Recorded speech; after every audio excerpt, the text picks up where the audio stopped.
You are looking live at the D.C. Armory in Washington, D.C. as we present Capital Combat 90, the Return of Robocop. Return of the Robocop. Hey, await Robocop. And here Robocop will... Return of Robocop. Of Robocop. Of Robocop and Robocop's locker. Ally Robocop. With Robocop. In case when Robocop will... Robocop, let's have Robocop. Robocop will... An appearance by Sting and Robocop. Indeed, Sting and Robocop are making their way out to the arena. Robocop listening as he comes out through the light. And ladies and gentlemen, the nation's #1 law enforcer. He serves the public trust, protects the innocent, upholds the law, the ultimate peace officer, Robocop. Great ovation for Robocop as he makes his way to the ring. Sting has been caged by the Horseman, but here comes Robocop, Bob. But look at Robocop now as he's approaching. He's not intimidated, Bob. Robocop going right to the cage. When Ole Anderson saw Robocop pull that steel door right off the cage, they said, we better wait for another day. Sting and Robocop have asserted themselves here. Sting looks phenomenal. He looks to be 100%, Bob. He and his buddy Robocop. I'll tell you, the Horsemen wanted no part of either of those, especially the Stinger and Robocop. We've seen Sting and Robocop stand on the pageantry of Capital Combat 90, the return of Robocop.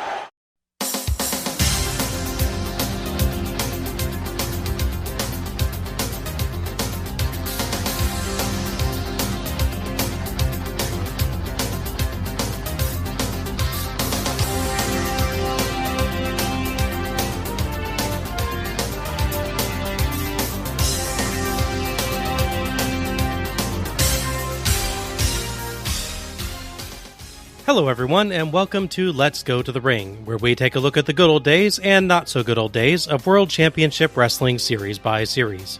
I'm your host, Bob Moore, and I'm joined by a man who has just donated his car to be used in some kind of contest between Vader and Gigante, Alec Bridget.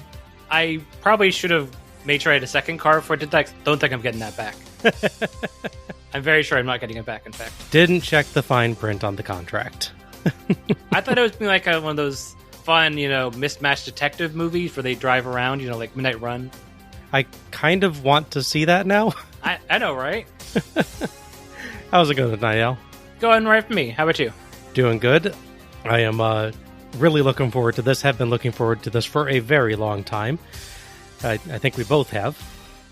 As tonight, we are going to take a look at a infamous show in WCW canon. That being Capital Combat, Return of Robocop. I don't think there's any joke that I could make that is funnier than that subtitle, so let's move on. Okay.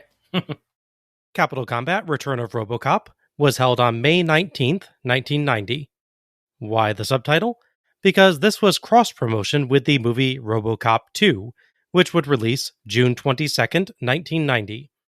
Logically, that meant that science fiction movie character Robocop should make an actual appearance on a wrestling pay-per-view that had nothing else to do with the themes, characters, or even location of the Robocop films. Yeah, it's true, because the films are in Detroit. Right, yeah. I could at least understand if this was taking place in Detroit, but sure, it isn't. Yeah, it makes you wonder about how Robocop got to here. It's a pretty lengthy drive, I would imagine, from Detroit to DC. Yeah, I mean, we know he has a good car, but still, sure. Even now, this nation is not exactly set up for electric charging. I imagine that Robocop himself probably needs a charge every now and then. Maybe in another 10 years or so, we'll have electric car chargers around that he could use, but... True, yeah. So instead of Detroit, it was held at the DC Armory in Washington, D.C., in front of 7,500 fans, which is recorded as a sellout. The Armory, initially a training facility, headquarters, and a literal armory for the DC National Guard, is listed with a capacity of 10,000, but that's likely without taking into account the parts that would have to be cut off for the entrance ramp and such. So I think that that's a fairly legit number then. Sounds fair, yeah. Opened in 1941, the Armory has since hosted many events, including inauguration balls for many, many presidents. Its website also lists a roller derby team, basketball festival, Capitol Police versus Congress football game, National Day of Service event, a boxing event, and even an esports tournament. Not listed, Capital Combat Return of Robocop. It's almost like that's not something you'd want to admit you were ever involved with if you wanted to keep your dignity. It is, however, on its Wikipedia article. Yes, yeah. Unfortunately, the tickets for this show were printed with an incorrect start time, so the first hour of the show is missing part of the crowd. It's not even the first time this has happened to a WCW show. Al, do you remember what other show we covered had the wrong start time printed? I believe that's the Bunkhouse Stampede, correct? Yes, 1988's Bunkhouse Stampede, which we covered way back in episode 20. Oh, wow. It has been a long time. Mm-hmm. But at least pay-per-view fans probably got to watch the full show. Capital Combat Return of Robocop, no, I will not let that go, earned 195,000 pay-per-view buys, which incidentally means that it did better than 33 of the shows that we have covered. Oh, wow. Including 11 Starcades. Including Starcade 1990 of the infamous Black Scorpion angle, which only got 175,000. That Robocop is apparently quite a draw. So, what kind of exciting match will Robocop have on the show? A ladder match? A battle royale? A scaffold match? To find out, let's go to the ring. Our video opening features a computer-generated folder marked Top Secret, which opens to reveal a note on a top of pile of news clippings. The note reads, "From the desk of Unreadable Scribble Signature. We need to discuss the ramifications of the recent Sting-Flair altercation involving the role of Sting and the Four Horsemen. This unfortunate event has regrettably, misspelled, brought to light some classified information that we were unwilling to release to the public." I really pay attention to inconsequential details. I was going to say, I didn't read any of that stuff. And, you know, I'm obsessed with minutia, and I didn't even read any of that. Underneath are a photo of Lex Luger, a newspaper article about a mystery sighting with a picture of Robocop, a newspaper article with the headline of Sting injured, with a video of Sting pointing at the camera in the place of the picture, which is actually kind of a cool technique for the era, maps and other photos that turn over to be other video clips, the Capital Combat poster featuring the Road Warriors, wrong movie franchise, Yeah. shown sideways, and finally a pretty crappy CG photograph of the Capitol building with searchlights behind it, which looks like it would be used in the intro to a Sega Genesis video game, maybe. Perhaps about Robocop, maybe. Maybe. A hand stamps Capital Combat 90 on the photo, which suggests that WCW thought that there might be another Capital Combat pay-per-view that we might confuse this with later. Ambitious, WCW. Ambitious. I do like the logo, though, which replaces the I in Capitol with the Capitol building top. Oh, yeah. Mm-hmm. Admittedly, that does make one question why they spelled it Capital, like the type of city, rather than Capitol, like the building, then. Yeah, that's true. But never mind that. The magic begins as we get a subtitle in green computer screen text, Return of Robocop. Ah, yeah. Incidentally, the Sting newspaper article has another article under it that says, "Man bites dog, then self." So someone is a fan of journalism sayings. I guess so. Tony Schiavone welcomes us to the show in what I believe to be his first show after returning from some time in the WWF. I can only imagine how it felt to come back to WCW and immediately be told that you have to speak the words, "As we present Capital Combat 90, the Return of Robocop." Cut to the in many gifts from Arrested Development with Job. I made a terrible mistake. Yes. He has to say that multiple times in his intro, by the way, like WCW is getting paid by the Robocop, which they may have been, who knows. Yeah? He builds up the various title matches and throws to a performance of the national anthem in honor of Armed Forces Day. The band and the people holding the flag are dressed up like Minutemen. Unfortunately, many of them are pretty hidden under the entrance setup and the lighting isn't great, but it's the thought that counts, I guess. There's been far worse presentations of the anthem on WCW shows. It finishes up with a shot of the ring where you can really tell that they printed the wrong showtime on those tickets, as like a good half of the seats are empty. It's not a good image for WCW here. No. Back to Tony, who gives us another Robocop. Notable pause before that one, like he's rethinking all of his life choices. Tony throws to the commentary team for the night, JR and Bob Caudle. Yeah. It has been so long. Do you remember the last time we had Bob Caudle on a show, Al? I think we discussed it when we were watching it. I think it must have been one of the Wrestle Wars. That's right. It's Wrestle War 89, which was episode 21. Wow. We're going in order, 2021. Yeah. Should have kept looking to see if we had other debuts that were on like 22, 23 and such. JR and Caudle discuss the title matches quickly, and you can catch a satisfied smirk on Caudle's face as JR notes that Jim Cornette will be in a cage tonight so that he can't interfere on his team's behalf. JR also slips in a Robocop mention as WCW needs the money and throws to the first match. So our first match is Kevin Sullivan, Cactus Jack Manson, and the Beast from the East, Bam Bam Bigelow, with the Big Kahuna, Sir Oliver Humperdinck, versus the Road Warriors, Hawk and Animal, with Paul Ellering, teaming with Norman the Lunatic, of all people, in a 6-man tag match. The referee for this one is Randy Anderson. So, a while back, Kevin Sullivan formed a group, specifically trying to get all the dangerous, crazy individuals together. And so you have the team of Jack, Bigelow, and himself. Notably, that group also included Buzz Sawyer, who we saw at the previous Wrestle War 90, who unfortunately injured himself. Unfortunately, it was a career-ending injury. Right. In that match. So presumably he would have been involved somehow had that happened. Yeah, I remember he did that like beautiful dive off the top rope, but it just had that really bad landing, right? Yeah, like I think he had his hand down or something, and it just jammed on the ring or something like that. I remember that looking so painful. Yeah. Also at that same show, Cactus Jack fought Norman the Lunatic, which is your sort of bridging connection to him here. Gotcha.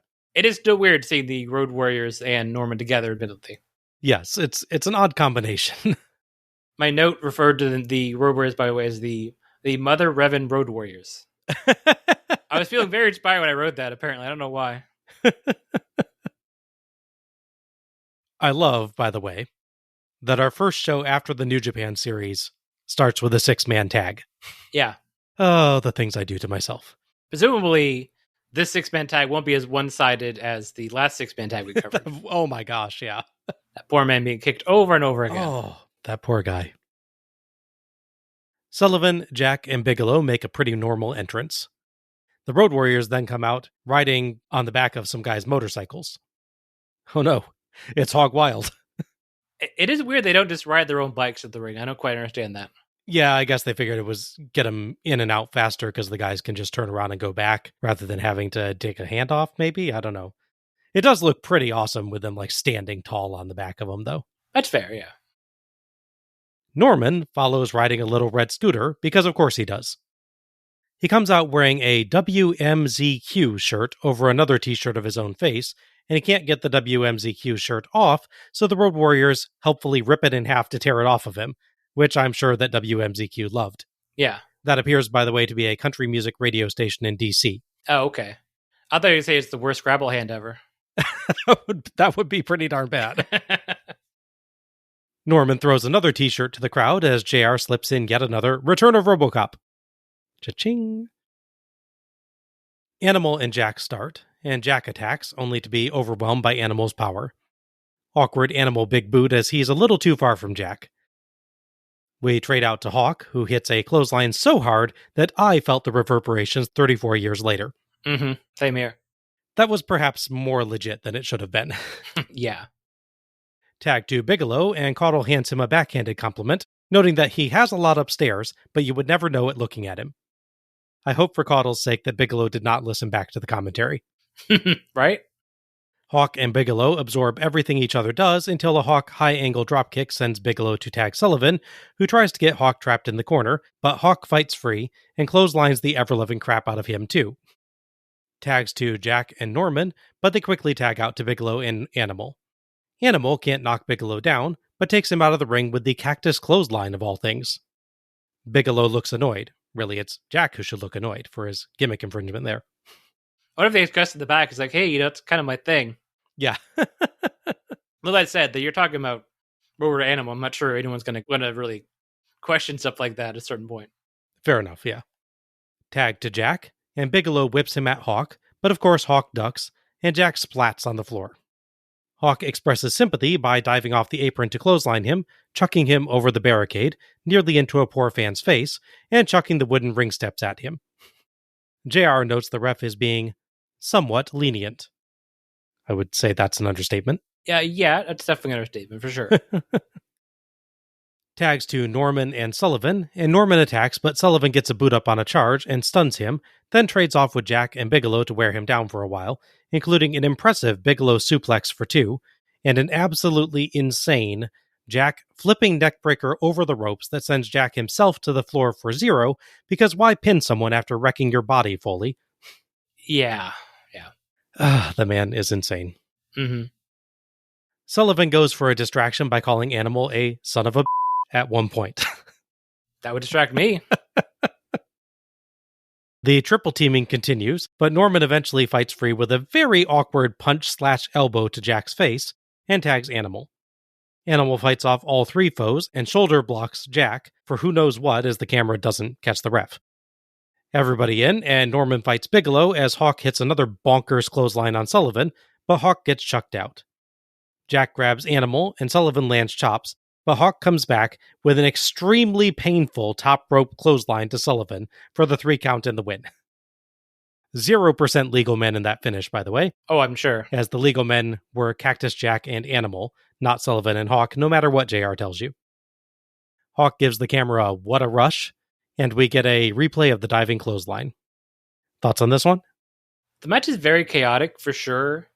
I did really enjoy it, I will say. I was wary because, obviously, the whole gimmick of Norman Lunatic is a little weird. It's, as I mentioned, like in the last time we covered him, probably at Wrestle War. The whole gimmick appears to be based on a movie called The Dream Team, about a bunch of people from a mental health care ward, but that way, that go into the city have an adventure. It's kind of a precursor to Eugene, which I guess it's more excusable in 1990 to do that than in the 2000s when they did Eugene. But that aside, he actually is a pretty decent worker.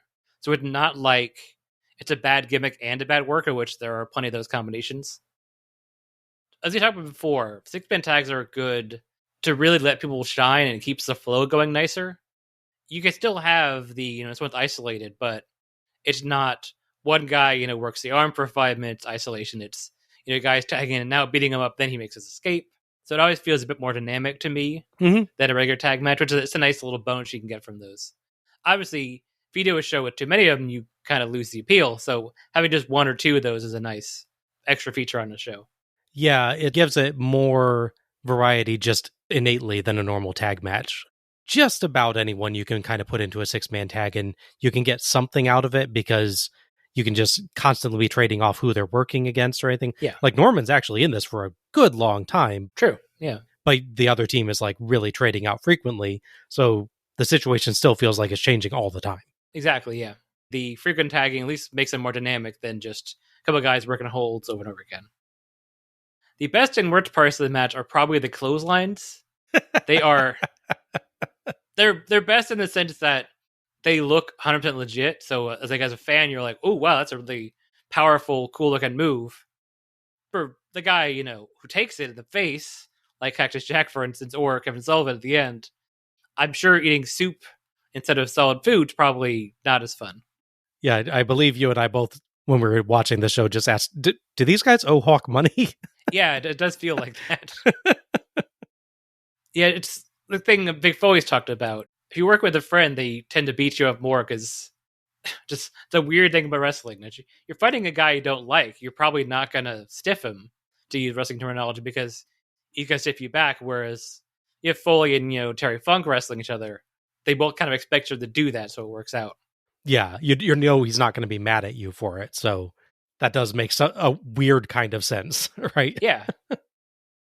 I think my only real issue with the match is, well, when we get half of it, we don't really get a Doomsday device, which is kind of a shame. Mm-hmm. But as a whole, I do like the whole idea that even if he's not a legal man, that Hawk sort of jumps in and hits the move and gets the pin like that. It's a cool finish. Yeah, yeah, definitely. Yeah, I thought this was a perfectly acceptable opener. The action kept a good pace, and the Sullivan, Bigelow, Jack team tagged in and out frequently to keep things interesting. Plus, all of these guys are beefy and or crazy, so we saw a lot of very hard hits, especially from Hawk, who I think forgot that wrestling was an act, judging from those clotheslines. Yeah. And there's some frankly insane bumps, mostly from Jack. I can't believe still that he went for that over-the-ropes neckbreaker. That was nuts. Yeah. I'm very glad that that is not a regular spot of his. His normal regular spots are dangerous enough. Overall, just really nice, fun, fast-paced match with a lot of variety to it, so I've got nothing to complain about. Yeah, same here. It's definitely an enjoyable match. I don't know if, like, say 6 months from now, or 50 episodes, I guess, so now, or so I remember it. Other than those clotheslines. That's true. But yeah, it's definitely enjoyable. So, have you ever watched a match and then realized that half the people in the match leave the company within a month of it happening? Wow. Guess what? That's what we get. Dang. The Road Warriors would leave the company in June. Their issue was with Jim Herd, apparently, something about pay and travel and the like. The other one to leave was Cactus Jack, who left because he did not get along with Ole Anderson. As we know from covering later shows, Big Foley would be back a lot sooner than the Road Warriors would be. Road Warriors ended up going to WWF, of course, having a decent run there, whereas Cactus Jack would be back before the end of the year, and then hang around for quite a while after that. As for Norman, he would not be a lunatic much longer. Curiously, they kind of pivot his character a bit. So instead of fully rebranding him and just making him someone else, like, well, WF did him a couple of times in his short run there, they actually keep character continuity, although it makes very little sense. The way it works is they decide to change his gimmick, and they make him a long-haul trucker. Oh my gosh, I forgot about that. Yeah. So the way it works in the official WCW canon is that his father, who apparently is a long-haul trucker, dies, and he decides he's going to do that as a career. I guess he's certified for those trucks and passes all the tests you'd have to do for that, somehow. Seems unlikely, but, maybe. Yeah. It would not really go well for him. Not really much to spoil at this point. He makes no other appearances on pay-per-view the rest of the year, and he leaves at the end of the year. At least he gets this match as a send-off, even, that's not actually how it was planned. Yeah. Interesting that that the Road Warriors leave that soon, considering they're on the poster for the pay-per-view. Yeah. Like, clearly WCW is highlighting them, and then they're gone. Yeah, it creates issue, which I will discuss later as well. Our second match is Johnny Ace versus Mean Mark Callis with Teddy Long. The referee for this one is Mike Atkins. Poor Mark. He got to replace the late Sid Vicious as one half of the Skyscrapers in WCW, and then Dan Spivey quit the company. That led to the very strange blow-off match between the Road Warriors and the Skyscrapers, in which neither of the Skyscrapers they originally were fighting, that being Spivey and Vicious, are even in the team anymore.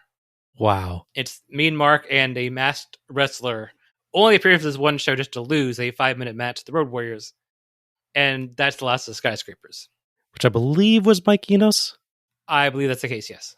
I believe I've discussed at the time. There's a weird thing where I think he's actually a tag team in the AWA. I think he's actually a tag champion in AWA. But like, yeah, we need a tall person, put a mask on. We don't really care what you're doing anywhere else. So now, Mean Mark is a singles wrestler, although he has carried over his location. I guess he's still from the same place, even if he's not a Skyscraper anymore. So now they are trying to rebrand him, see what they can do with him as a singles wrestler. So they gave him a dynamic challenger who was one tough dude. Sullivan is still leaving the ring as the entrances begin. Johnny Ace has an entrance theme that sounds like it should be in a random dance scene in Greece or something. He does have a really nice moment on the ramp, though, as a little kid seems too shy to give him a high five, so he patiently waits a moment so the kid's dad can encourage him, and then the kid slaps his hand and looks absolutely thrilled. Oh, nice. It's really cute and nice gesture. Interestingly, Johnny Ace is wearing a New Generation jacket. A couple years before, the WWF will make that its tagline as they start switching from their 80s stars to the 90s crop. True, yeah. Speaking of future 90s WWF stars, Mean Mark Callis. Mark Calloway, will of course later be The Undertaker. It is incredible that WCW had The Undertaker and let him go to the WWF. Later this same year, in fact, I believe. Survivor Series 1990, the big debut, yeah. Apparently, he was told by Ole Anderson that no one would ever pay to watch him wrestle. That's true. That's what he says, anyways, yeah.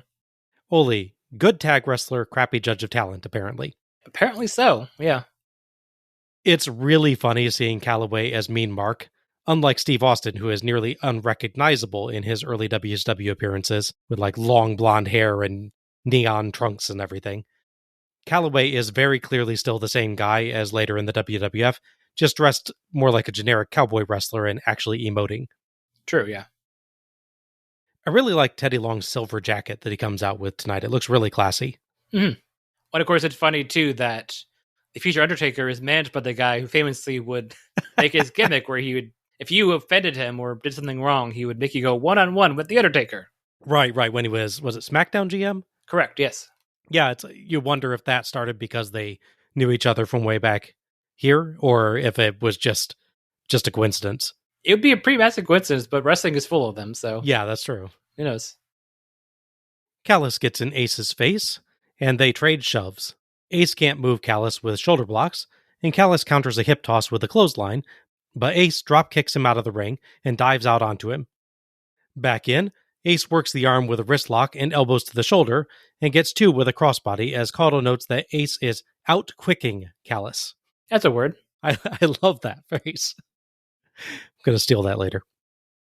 Callis sneaks in a cheap shot on a corner break and boots Ace out of the ring, then distracts Atkins so Long can lay in kicks. Callis runs Ace into things at ringside, takes him back in, and beats him up, including a nice stalling suplex for two, a Booker T-style wristlock sidekick, an Undertaker-style jumping clothesline for two, and some punches from Teddy Long. Chinlock, but Ace keeps the arm up on the third check. JR notes, importantly, that we will go back to Sting and Robocop's dressing room in a bit. Why does a metallic cyborg, who only wears his metallic cyborg body, need a dressing room? The little girl in Small Wonder lived in a closet, so could be like that. That's where she charged. You're just in heaven, aren't you, from getting to reference Small Wonder on a wrestling show? I am, yes. That doesn't even involve Jesse Ventura. Not yet. 2 counts off a terrific Callis leg drop, Ace roll up, and Callis dodge of an Ace dropkick, and Callis and Long both engage in some choking. JR tries praising the WCW camera crew getting great shots, but cuts himself off and corrects to unique. Even JR could not call the camera crew great. Ace fires back with a monkey flip and dropkick, then goes up top, but Long warns Callis, who dodges the diving clothesline and hits the heart punch, then goes up top himself and hits a rope-walking elbow drop for the 3 count and the win. Callis celebrates with Long and wants to challenge for a belt. We get a replay of the finish, which is, eventually, after a very long delay, rated an 8.2 on the Slamometer. Well, it's still calibrating. That's what JR says. It needs time to calibrate. Yeah, I know. It's a simple graphic, and they take forever to put it on the screen. JR and Caudle audibly have to stall for the graphic to appear. Thoughts on this one? That was a pretty decent match. Obviously, the goal of this match is to make Mark look good. Ace, to his credit, does a pretty nice job at that. He's never been considered the greatest wrestler of all time, obviously. Especially once you realize he's played to Road Warrior Animal. I still can't believe that. It's amazing. You know, that comparison is... Unfortunately, it's hard for anybody to get over that kind of comparison. That's true, yeah. Including the other brother, who we only seen once on the AWA show. Right. I think he's a decent opponent for Mark in this case. I could see if this was 1993-94, they would have found a cruiserweight guy to bump forward, which would have been really nice as well. But I think it tells a decent enough story that a guy close to his size is fighting him so he can somewhat more reasonably knock him down with a big move but can't control him. That works pretty well. Mm-hmm. As you noted when we were watching it, it's really weird watching Mark emote all the time, like selling pain and being annoyed, because we're so used to Stoneface Undertaker for like the next 5 years, 6 years, the character. It's like when you see Leonard Nimoy in something other than Star Trek. Invasion of the Body Snatchers, he's in that, and Oh yeah, actually like using facial expressions and smiling and laughing and stuff, and you're like, what? This isn't right. who is this person? Yeah. One thing that really comes through here, I think, is even if he doesn't necessarily have the moveset down at this point, you can tell the natural gifts that Mark has at this point. Mm-hmm. Because he's very flexible. He's got a build, but he also moves faster than you would think.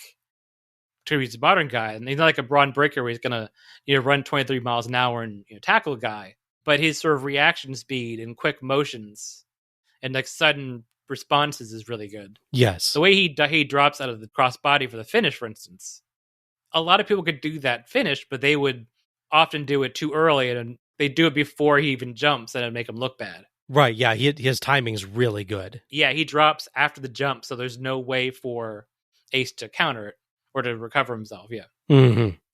I'm not going to say that, man, me and Mark is, this great wrestler in 1990. He should be a world champion, yada, yada. But for Ole to go, no one's going to pay you watch you wrestle.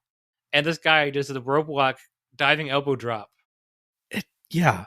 I mean, they clearly had the right idea initially. Bring him in with Dan Spivey. They can work together and, have a veteran. They can work. He can come in and do his big spots, but he didn't have to, control the pace of a match. And obviously, you don't quite get that much with a singles wrestler, but still, that's such a gift to Vince McMahon on Ole Anderson's part there. It's amazing that they didn't think, we could put him with a experienced singles guy for a feud for a while, somebody that people are going to just naturally be mad at him for beating up, like, say, Sting. Maybe change the name so he's not Mean Mark Callis anymore, but, give him a better name, and then just have him fight a popular babyface in a feud, and you can have an experienced guy kind of manage the flow of the match for him a little bit more. He seems to be doing fine and getting better just in the few appearances that we've seen him. We saw him in the Wrestle War 90 that was before this, and he did fine there, but in this he seems better. Mm-hmm, for sure, yeah. So, like you said, clearly the guy has talent. He has some really dynamic and interesting moves. He has quickness. He has surprising agility for his size. It's incredible that they could not figure out how to do something with this man. Yeah, exactly. I could think of a bunch of people that are in and around this time period that, you can make a simple feud where he's just violent and dangerous. A Ricky Dragus Debo would be a great example. Yes. These guys have a couple of really good pay-per-view matches together, I think, if given the chance. But yeah, you're like, nope, no one likes this guy. You've got a really tall guy here who can do great jumping leg drops, rope walking, jumping elbow drops, an arcing kick off of a wrist lock like Booker T does. Yeah. And that amazing like jumping clothesline that he does and everything. You've got a tall guy that can do all that kind of stuff. You're like, people aren't going to watch you. Now we're going to bring in Elegante. Yeah, that's true. I mean, sure, considerably taller, but recognize when you've got a like full package type of wrestler. Yeah. Not to ape Luger's gimmick of total package, but someone who's got all of the various parts and you just have to figure out how to put them together right. Mm-hmm. So it just boggles the mind. Absolutely boggles the mind. Talk about his athleticism. So his finish, the sort of we take a couple steps up out of the corner and then do a diving elbow drop. Mm-hmm. That's currently being done by Xavier Woods right now. Right, yeah. It's like much smaller, lighter weight wrestlers that you like expect that level of balance from. Yeah. And obviously when he goes on to be Taker, he'll be doing like longer rope walks even. Mm-hmm. It is impossible to say enough about how stupid the decision is to toss Mark Calloway. Mm-hmm. Yeah, for my part, this is a pretty simple match, but it's definitely really interesting to look back at, given just how notable Mark Callis ended up being to professional wrestling. As you said, it's just fascinating to watch him here with him actually showing emotions and moving a lot quicker and actually selling for people and stuff, which is going to spend the better part of the next decade completely avoiding doing. Yeah. The match itself is perfectly fine, with Ace showing really good babyface fire and Callis showing off some of his quite impressive moves. As a match, this doesn't do too much of note, but wow, is it a special thing to look back on nowadays. Mm-hmm. A little bit of accidental foreshadowing here as well. Mhm. You commented on Johnny Ace's jacket. Yes. That's his jacket where he wrestles in All Japan. Oh, okay. If you notice the Japanese writing in the back, yeah. Yeah, so he's wearing his All Japan gear to this match, which will be important in a moment. Gotcha. Well, Mark said he wanted a challenge for a title, and he would get his wish. At the next pay-per-view, which is the Great American Bash, he would challenge Lex Luger for the U.S. title. Fittingly, Mean Mark is from Metropolis, and of course, Lex Luger, as we know, is Superboy. Oh my gosh. And I looked, that episode does take place in 1990, so not far off. Oh, wow. Yeah. So, Johnny Ace, at this point, he was working kind of like a Vader situation. He's working for two companies. He'll get his two paychecks in. He was working for All Japan Pro Wrestling, the rivals of New Japan we spent the last 4 months talking about. And they had a cross-promotional deal where he could work there and then work over at WCW. However, that deal fell apart for various reasons. Nothing real serious, just money, mostly money. Gotcha. So this would be his last televised match in WCW. He'd worked a few house shows, but he had to make a choice. I can only work at WCW or work at All Japan. He chose All Japan. Probably the better choice, I think. I mean, he's coming up being a dynamic dude with Shane Douglas. So yeah, I don't blame him, honestly. Yeah. So that's interesting. So WCW had a deal with All Japan Pro Wrestling at this point. Yes. It falls apart in 1990. And then within a year, they're doing stuff with New Japan. Yeah. Probably not an accident. Over the course of the rest of his active wrestling career, which would go through about the year 2000, before becoming rotated for WCW. So he is technically around in the later shows we've covered, just not on television because he's backstage producing matches. He would win 6 tag team titles and get 2 5-star matches from Dave Meltzer of the Wrestling Observer, which notably is 2 more than Kurt Angle has in his entire career. Wow. I won't get into the whole thing, but there's a whole thing about Kurt Angle has no 5-star matches according to Dave Meltzer, which doesn't make a lot of sense. Yeah, that feels unfair, but... A bit, yeah. But good for Johnny Ace, that's... Yeah. I think he shows here, and occasionally in some of his other appearances with it, that he does have it. He has what it takes to be a good performer. Yeah. And I think he demonstrates that, several times over his career in WCW. He's just another guy that they can never get quite the gimmick they really need to do with him. Mm-hmm. He is one of those, what might it have been, I think, type of wrestlers. That's fair, yeah. We cut backstage to poor Gordon Soley, who has somehow gotten roped into having to mention Robocop. For some bizarre reason, the entire time that he is speaking, WCW has chosen to put in weird little audio effects in the background, like someone is trying to get a signal on a radio or walkie-talkie. Yeah. Is that what WCW thinks science fiction sounds like? Is it like Robocop's in the back, he's transmitting a Wi-Fi signal that's interfering with the transmissions? Maybe? Yes. Maybe? I guess that might explain some stuff that happens later too, maybe. Yeah, maybe. Soley points out the no admittance sign on the door and explains that he can't get access at the moment because, as we'll see later, that Robocop outfit ain't gonna hold together for long on camera.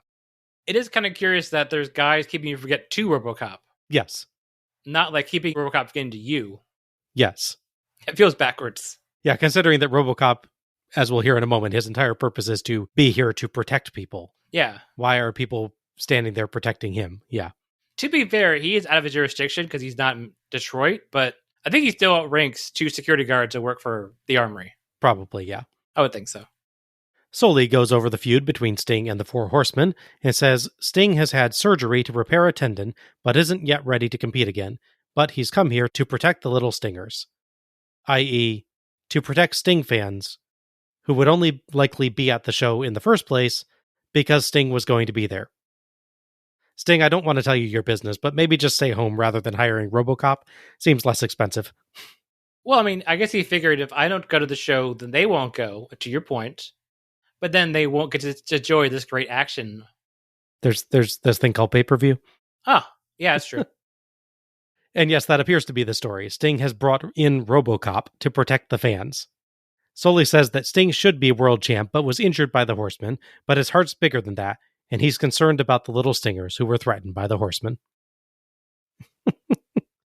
The sincerity with which Gordon Soley delivers this ridiculous segment is quite admirable, I have to say. Mm-hmm. Yeah, sure is. JR throws to Tony, who is with the Rock and Roll Express, who want to cut a normal wrestling promo despite what we just heard. Okay, Jim Ross, it's not too hard to figure out what's going to go on in a corporal punishment match. All 4 men will have leather straps, and Robert Gibson will be able to use those leather straps any way at all. That's right, Tony Schiavone. First of all, I'd like to say, me and brother, we're all fired up. We'd like to say hello to all the nice fans out there that stood behind the Rock and Roll Express through thick and thin. Let me tell you something, Freebirds. Tonight, this strap here is going to be in our corner. There's going to be a strap in the Freebirds' corner.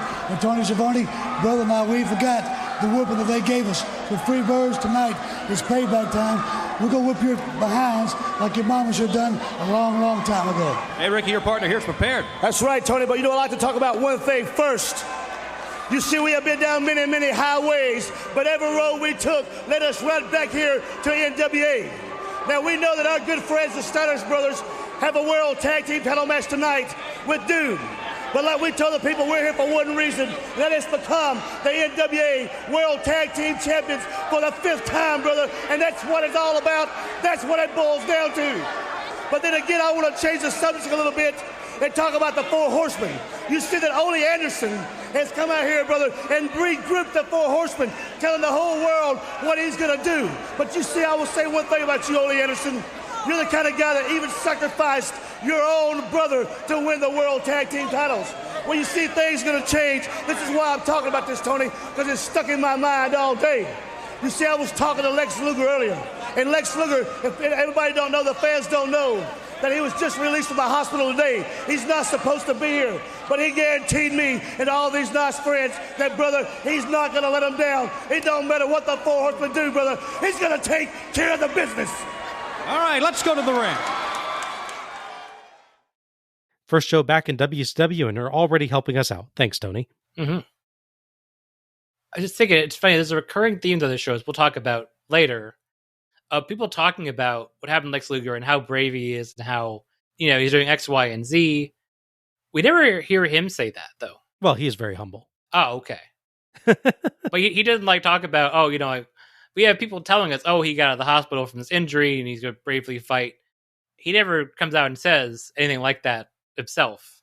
Yeah, I don't know if he had a promo on like a TV show recently where he said some of that stuff, or if it's just them inserting that, and for some reason they're not letting Luger cut a promo tonight. But it just feels odd. The whole show is, despite the title of the pay-per-view, is building to him and Flair, and it's like, let's all talk about what Luger would say if he was here. Yes, even though he is here, he's just in the back. Gibson's side of this was straightforward and set up the match that they'll have later perfectly well, which allowed Morton to genuinely spend far more time talking about other matches, which I don't think I've ever seen before. Certainly we've had wrestlers mention other matches in their promos, which I love, but Morton almost entirely talks about other matches, which might be maybe a tad too much since he never really circles back around to set up his own. That's true, yeah. That's fair. Still, he does some good commentary on the 4 Horsemen and makes Luger's match sound very, very important. So for the overall show, this is a really helpful segment. Odd side note, though. Gibson spends part of Morton's promo doing hand gestures. I couldn't quite get what he was going for, other than it appeared to involve whipping and 1s, 2s, and 4s. He points at Tony for some reason, too. I'm not sure what that was about, but maybe Tony should be worried. Our third match is Wildfire Tommy Rich and Captain Mike Rotunda versus the Samoan SWAT team, Salofa Fatu Jr., called Fatu, and of course later Rikishi in the WWF, and Samuel Larry Anawai Fatu, called something quite offensive, so I'm just going to call him Sam instead. See our Starrcade 89 episode for my extended thoughts. The referee for this one is Randy Anderson. I couldn't really find against why this match is happening. I did find out why a different match is not happening. So the story that they tell is that the original plan building up to this show was that it was going to be the Samoan SWAT team challenging for the U.S. tag titles, a match we'll see later. But apparently, for various reasons, not really a clear answer, they missed the TV tapings about 4 weeks out where they would set up the angle. Like, they would attack Tom Zick and Brian Pillman or something.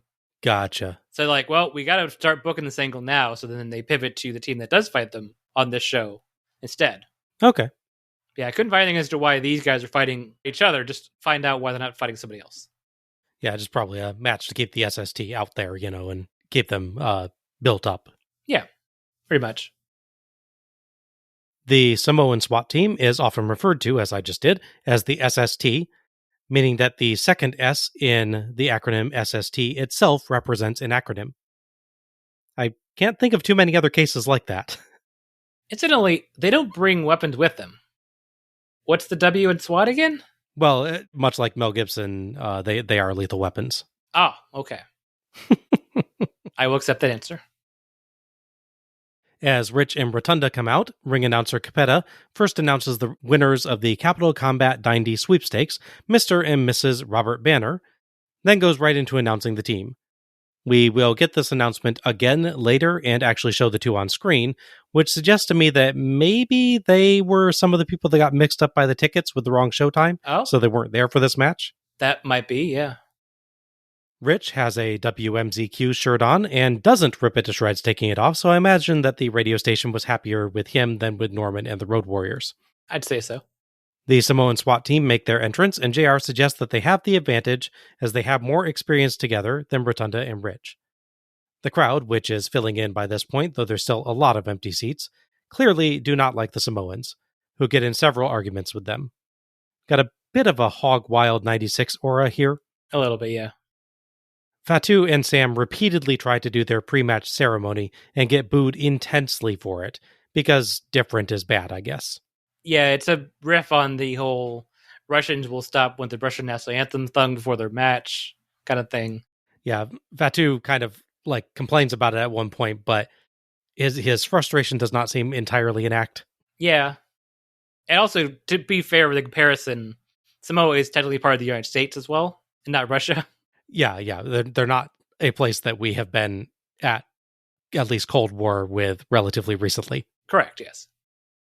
After roughly 2/3 of eternity, they finally get through the ceremony as JR and Caudle discuss the signing of a very large athlete, El Gigante. What does a 7'7" man look like? Caudle asks. Quoth JR, tall. That's why he's the lead announcer. Yes. Insightful commentary like that.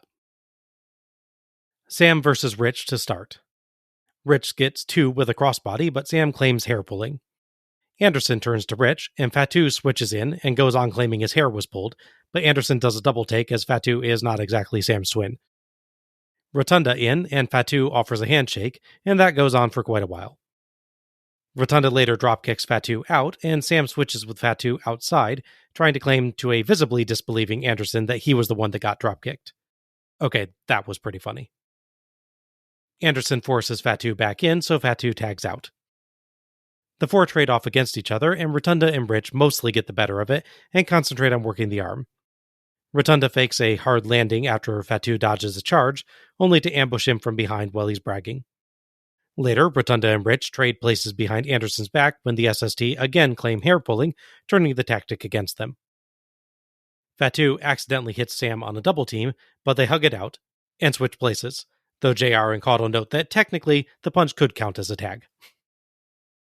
JR notes, as I think he did on an early Starcade, that Rotunda was a punt, pass, and kick competition champ when he was 9 years old, to prove that he's a natural athlete. There have to be better, more recent stats that you could bring up, JR. I was going to say, how old is he in this show takes place? I'm going to look at that because I'm kind of curious. Yeah.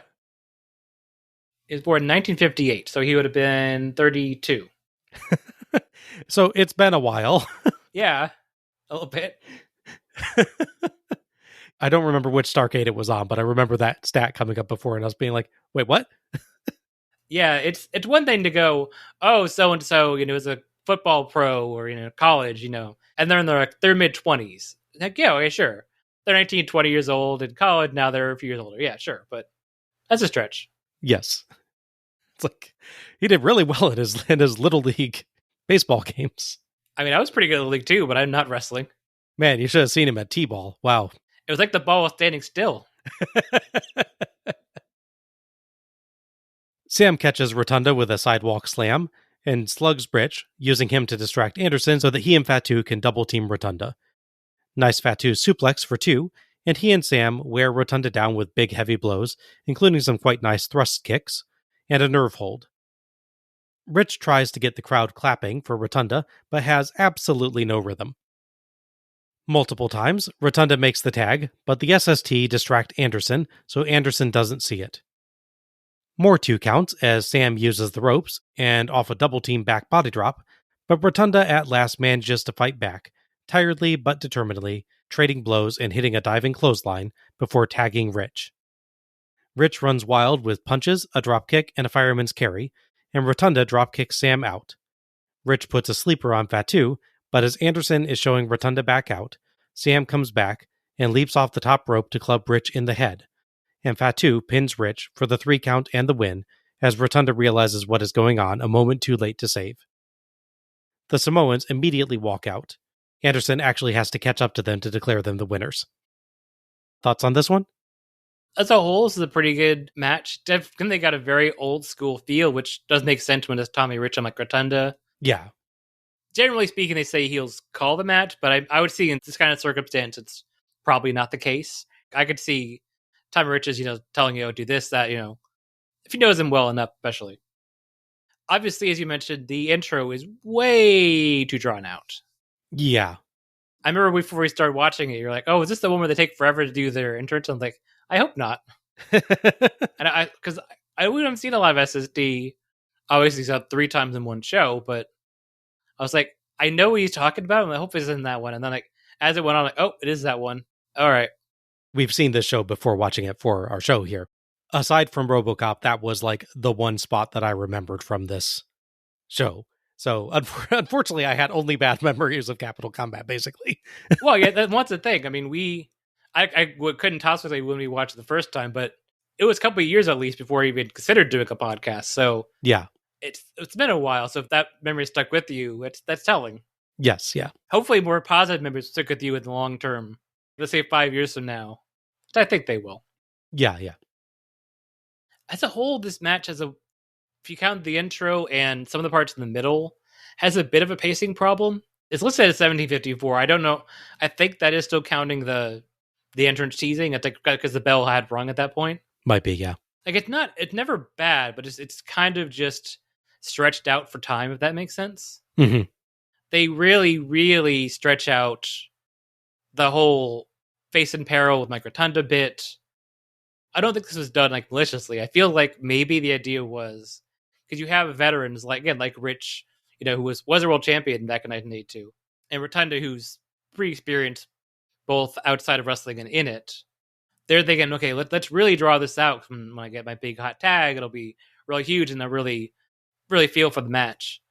They might have already done it a little bit, just me personally speaking. Mm-hmm. One thing I just kind of funny look back at is that his big escape spot, that running clothesline, would become Rotunda's finisher when you go to WBF. Oh, okay. Which is kind of weird. His finisher is a running clothesline in 1995, but okay, it's a good clothesline. So I mean, Bradshaw would make that his thing in the Acolytes and all too. So as long as it's a good, solid looking hit, and that one is, then I think it's fine. Yeah, it's definitely better to do the clothesline from hell than I believe it's called the write-off. That's fair because you use Ornar Shyster. Yes, the finish is good. I will say they take a while to get to the build-up. So in the sense that they build up to hot tag and then it's turned around in the faces, that works. I do kind of like the whole refs distraction thing. Although we will see similar stuff throughout the show. So perhaps there wasn't enough creativity in the back when prepping matches for the show. Yes. Given that, as we'll see, 5 of the 8 matches are tag matches. Yes. Counting the 6-pin, obviously. So.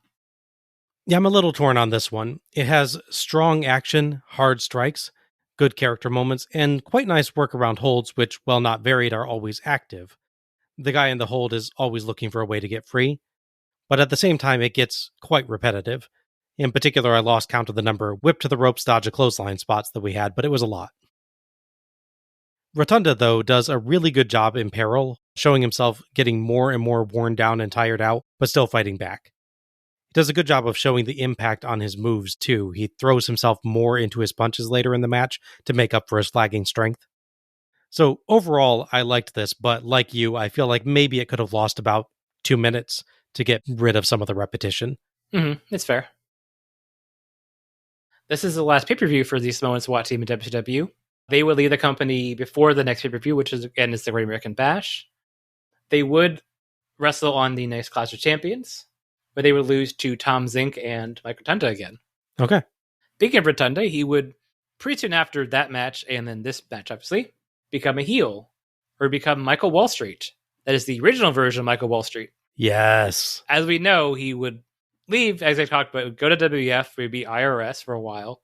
Then he'd come back as part of the Monday Night War, where he'd be Michael Wall Street again. This time part of the NWO, sort of, kind of, for a while. Yeah. He's one of those guys, he didn't get as bad, but he got a lot of gimmick retooling quite a bit. Yeah. He never gets as bad as Brad Armstrong. Yeah, true. Yeah, it's interesting with him because, and I guess with Brad Armstrong as well, that both of them are quite talented in-ring performers, but they keep getting gimmick after gimmick chucked at them. Mm-hmm. It's interesting with them that they never just try and pull like they do with like a Dean Malenko or something. Just like his gimmick is athletic person that can wrestle really well. Why not just work with that? Yeah, right? We cut back to Tony Schiavone, who is with Rick and Scott Steiner. Okay, Jim Ross, thank you very much. When you talk about the great athletes in the NWA, it stops right here, guys, because you got them. The World Tag Team Champions, Scott and Rick Steiner, and listen to the response tonight, putting the titles up against Doom. You know, Doom's a tough team. But, they got that Kenny Long, too. So we got to lock up for a lot of things out there. Me and my brother, we prepared for this match, and we're going to do whatever we have to do to win. I'm sure that's true, Scotty. Tony Schiavone, when me and my brother were growing up, we went through a lot together. And we were in college on our way to becoming All-Americans. We won a lot of matches together. I could be wrong, but aren't collegiate wrestling matches all singles matches? I don't think I've seen a collegiate tag match. I kind of want to. It'd be interesting, yeah. Yeah. Maybe it meant like the over, because I know there's like team competitions where like the number of wins and losses count, so maybe he's talking about that. I can see them in the same the school's wrestling team together, yeah. Maybe, yeah. But there's a few matches that we lost. Scott gives Rick a look in a way that can only be interpreted to mean that he blames Rick for every single one of those losses. But believe me, when it was time to wrestle the Steiner brothers, that line was very short. But believe me, nobody's unbeatable and nobody's invincible. Doom, you want a match with us? Well, you're not going to get one. Because we came to Washington, D.C. to suplex you on your head. He came here to give you a clothesline, and when it's all said and done, and the smoke's clear, you're going to be like everybody else. Beat up. All right, from Scott and Rick Steiner, ready to go against Doom tonight right here at Capital Combat 90, the return of Robocop. Let's go back to more action.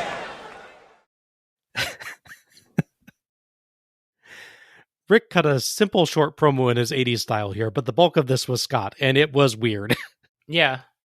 Fixing Rick with a death glare about matches they lost in college, then telling Doom that they won't get a match.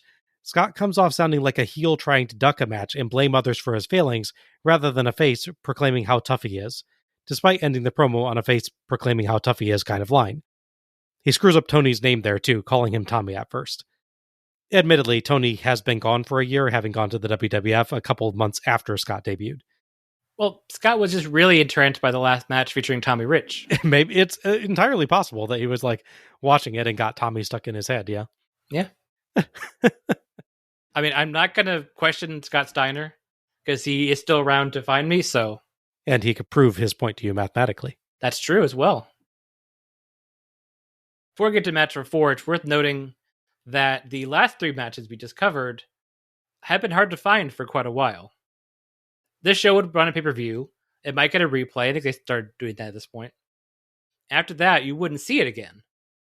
Unless you wait a couple years and you go to your local Blockbuster or family video store, whatever you had in your town. And you would go rent the tape version of Capital Combat 1990 Return of Robocop. You would quickly find that the first 3 matches were missing. Because when they decided to put the match on tape, there's a difference between EP, or extended play, and the regular tapes. So there's 3-hour tapes and 2-hour tapes. And they're like, yeah, we don't really want to pay to mass produce a bunch of 3-hour tape for the show. So cut these first 3 matches and segments, and now we have a 2-hour show to more cheaply distribute everywhere. So essentially, these matches weren't seen again, outside of maybe if they were thrown on like a DVD compilation somewhere, until 2014, when the WWE Network launched, which is when we started watching this stuff, and they actually put the entire show on. That is amazing. Yeah. For 24 years, these first 3 matches, including, again, the match featured the future Undertaker, were essentially lost media. You think that might be the entire reason that WWF made sure, like, let's definitely track down the full show? I'm sure that was a factor, yeah. Really rub it in. Look at you guys had and gave away, yeah. We cut to the ring, where the ring announcer once again acknowledges the winners of Capital Combat 90 sweepstakes, Mr. and Mrs. Robert Banner. We get to see them in the crowd now, and they laugh nervously. I think Mr. Banner has his ticket in his shirt pocket, but I can't read the start time to test my earlier theory. And also to be clear, it's Robert Banner, not Robert Bruce Banner. Right, yes. But I'm pretty sure you still wouldn't like him when he's angry. Yeah, I wouldn't like most people when they're in it. That's fair, yeah. Yeah. A guy behind the two of them throws up the horns like he's at a rock concert. Yeah, good for him. Okay. So our fourth match is Precious Paul Ellering versus Theodore R. Sugar Ray Long in a hair versus hair match. The referee for this one is Mike Atkins. The two of them are managers for rival tag teams, that being Legion of Doom / Road Warriors and Doom. So I could see Legion of Doom and Doom obviously being at odds with each other. Fair enough, yeah. It's copyright law alone. So that's basically led to the dispute between the managers. And since they've already booked them in separate matches, let's have the managers fight instead. And for some reason, they decided to put both of their limited amounts of hair on the line. Yeah, there's probably a promo on a show I couldn't find that talks about that. Yeah. Basically, none of the shows surrounding this are available on the WWE Network at this point, so Al is making the efforts he can to find out what went on. Yes, I do my best.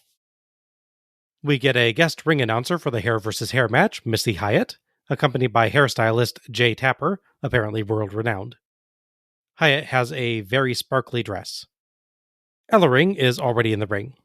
Teddy Long gets an actual entrance, dressed like a boxer, complete with headguard, boxing gloves, and long entrance robe. JR notes that if Sugar Ray Leonard is watching, calling Long Sugar Ray was all Long's idea. Long charges as Ellering is taking off his jacket, covering Ellering's head with his jacket and landing clubbing blows. Ellering and Long both look in quite good shape for this, which was surprising being manager versus manager. Ellering is actually pretty ripped, and Long looks quite athletic himself, honestly. Yeah. Ellering fights back, but Long earns a couple 2 counts. JR and Caudle theorize that the gloves might be loaded, which is proved right when Ellering wrenches one of Long's gloves off, hits him with it, and discards an object that was in the glove before pinning Long for the 3 count and the win. Tapper comes into the ring and does an awful job of shaving Long's hair, shaving off just a few strips before he just kind of stops and goes away. Yeah. Did they not pay him enough for a full shave or something? It really feels like this segment is like really locked in a time. Like you can't go more than, let's say, 5 minutes total. Yeah. Do you imagine the post-match thing? Oh, we're out of time, just leave. And this happens a lot, actually, with hair versus hair stuff, I think, that we've seen in the past, that you get to that point, which is like the thing that people have presumably been waiting to see. Because normally a hair versus hair match is like a wrestler versus the manager or a manager versus a manager, and you're not really watching it for the match itself. You're watching it for the humiliation afterwards of the character that you don't like, right? Right, yeah. But a lot of the time, the actual haircut is just like perfunctory and not actually in any way complete. And it's really, really bizarre to set up something like this and then not give that payoff. Yeah, well, they joke in the build-up that Tai Long doesn't have a lot of hair left. Yeah. But then, yeah, he doesn't even cut all of it off. It's very odd. Long hides his head anyway, like he's been shaved bald, and hugs Atkins as both go backstage. Thoughts on this one?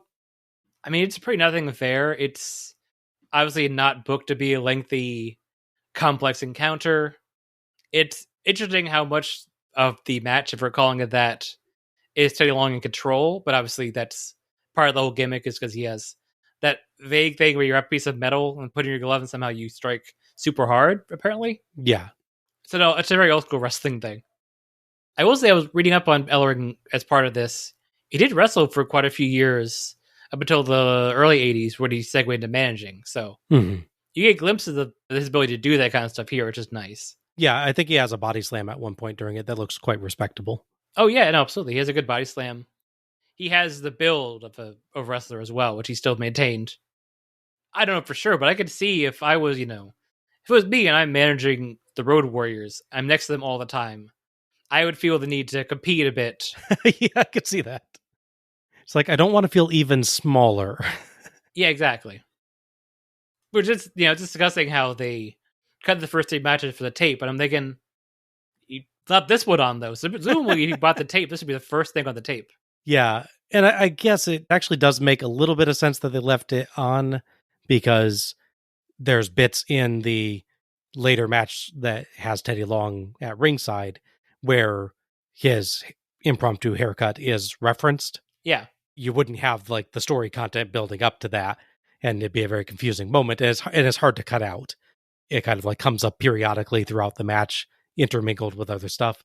So I can see them thinking, well, we'd like to cut this too, but we can't. I suppose so, yeah. Long and Ellering did fine with what they were given, but this was not really worth putting on the show. It's only about 2 minutes, and there's nothing to it. And again, the haircut at the end is so short and limited, it might as well not have happened. Ellering and Long were fun, though, but this really should have just been on the weekly TV show, not on a pay-per-view. Yeah, I could see doing on like the final show, even your Saturday show or something, yeah. Build up. I don't think they did any for this show that I recall, but I could see this as a dark match before the show for the live crowd, and then you just show a clip of the finish and Teddy Long being shaved before you go to the Doom match or something, maybe. Yeah, that'd work too, honestly. Yeah. As I mentioned, the Road Warriors would leave the company before the end of this month. So naturally, you would assume that means Paul Ellering is going with them as well. Well, no. Oh, interesting. His contract was actually had another 6 month on it, and he decided he didn't want to burn a bridge, so he stayed and he'd manage other teams and work dark matches and house shows until then. I mean, credit to him. He could have left, and it probably wouldn't have been a big reprisal when the Road Warriors come back in '95. I don't think they'd go, let's don't bring Paul Ellering back because you guys left in bad terms. Mm-hmm. But yeah, it's credit to him, I suppose, that he didn't want to just leave the company. That shows a decency. Yeah. And good business sense that you're like, I don't want to screw up future prospects and everything, but I think there is a fundamental decency there. Like, if you're make the best attempt you can to leave peaceably if you're in a situation that you're not as pleased with your employment, basically. Yeah, absolutely. Oh, essentially, I looked this up as well. So they referenced at one point during the match that Ellering really wants to run the Iditarod. Well, he actually did. Oh, cool. In 2000, he did the Iditarod. In fact, the other thing I read was that in 2004, it was another person that wanted to do the race. And notably, they were visually impaired. So the way you do that is you have someone with you that can sort of coach you in advance and say, turn right here, turn left here, etc. Mm-hmm. He did that for somebody else. That is really cool. Yeah. Good for him. Mm-hmm. We cut to Tony, who brings in some of the Four Horsemen, Ole, Arn, and Sid Vicious. Ole will shortly thereafter bring in Flair as well. We are now joined here by members of the Horsemen, Ole Anderson, Arn Anderson, the gigantic Sid Vicious. I know you have something on your mind. Jim Ross has talked about the situation with Lex Luger.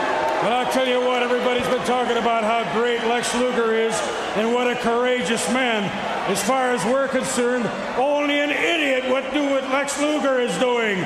Talk about a hospital, Luger. Well, you make it out here, and I guarantee you, your last breath is going to be taken right out there in that squared circle. All you got to do is realize this. The Horsemen, the Horsemen have never, ever allowed a title to leave the hands of the world heavyweight champion, Ric Flair! And we're not going to let it happen tonight!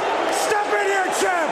Bottom line is, Luger, if you got a problem going in with that leg, you're going to be a one-legged athlete the rest of your life. You understand what I'm telling you? When you walk that aisle, you pay the price for thinking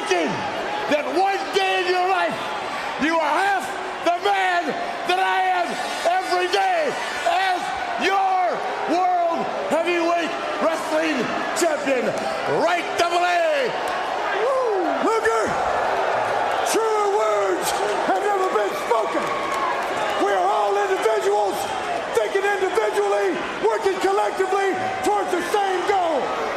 My friend, we are all synchronized gears working together to keep what belongs to the horseman. And as God is our witness, we'll die before we'll let him lose that. Remember it. All right.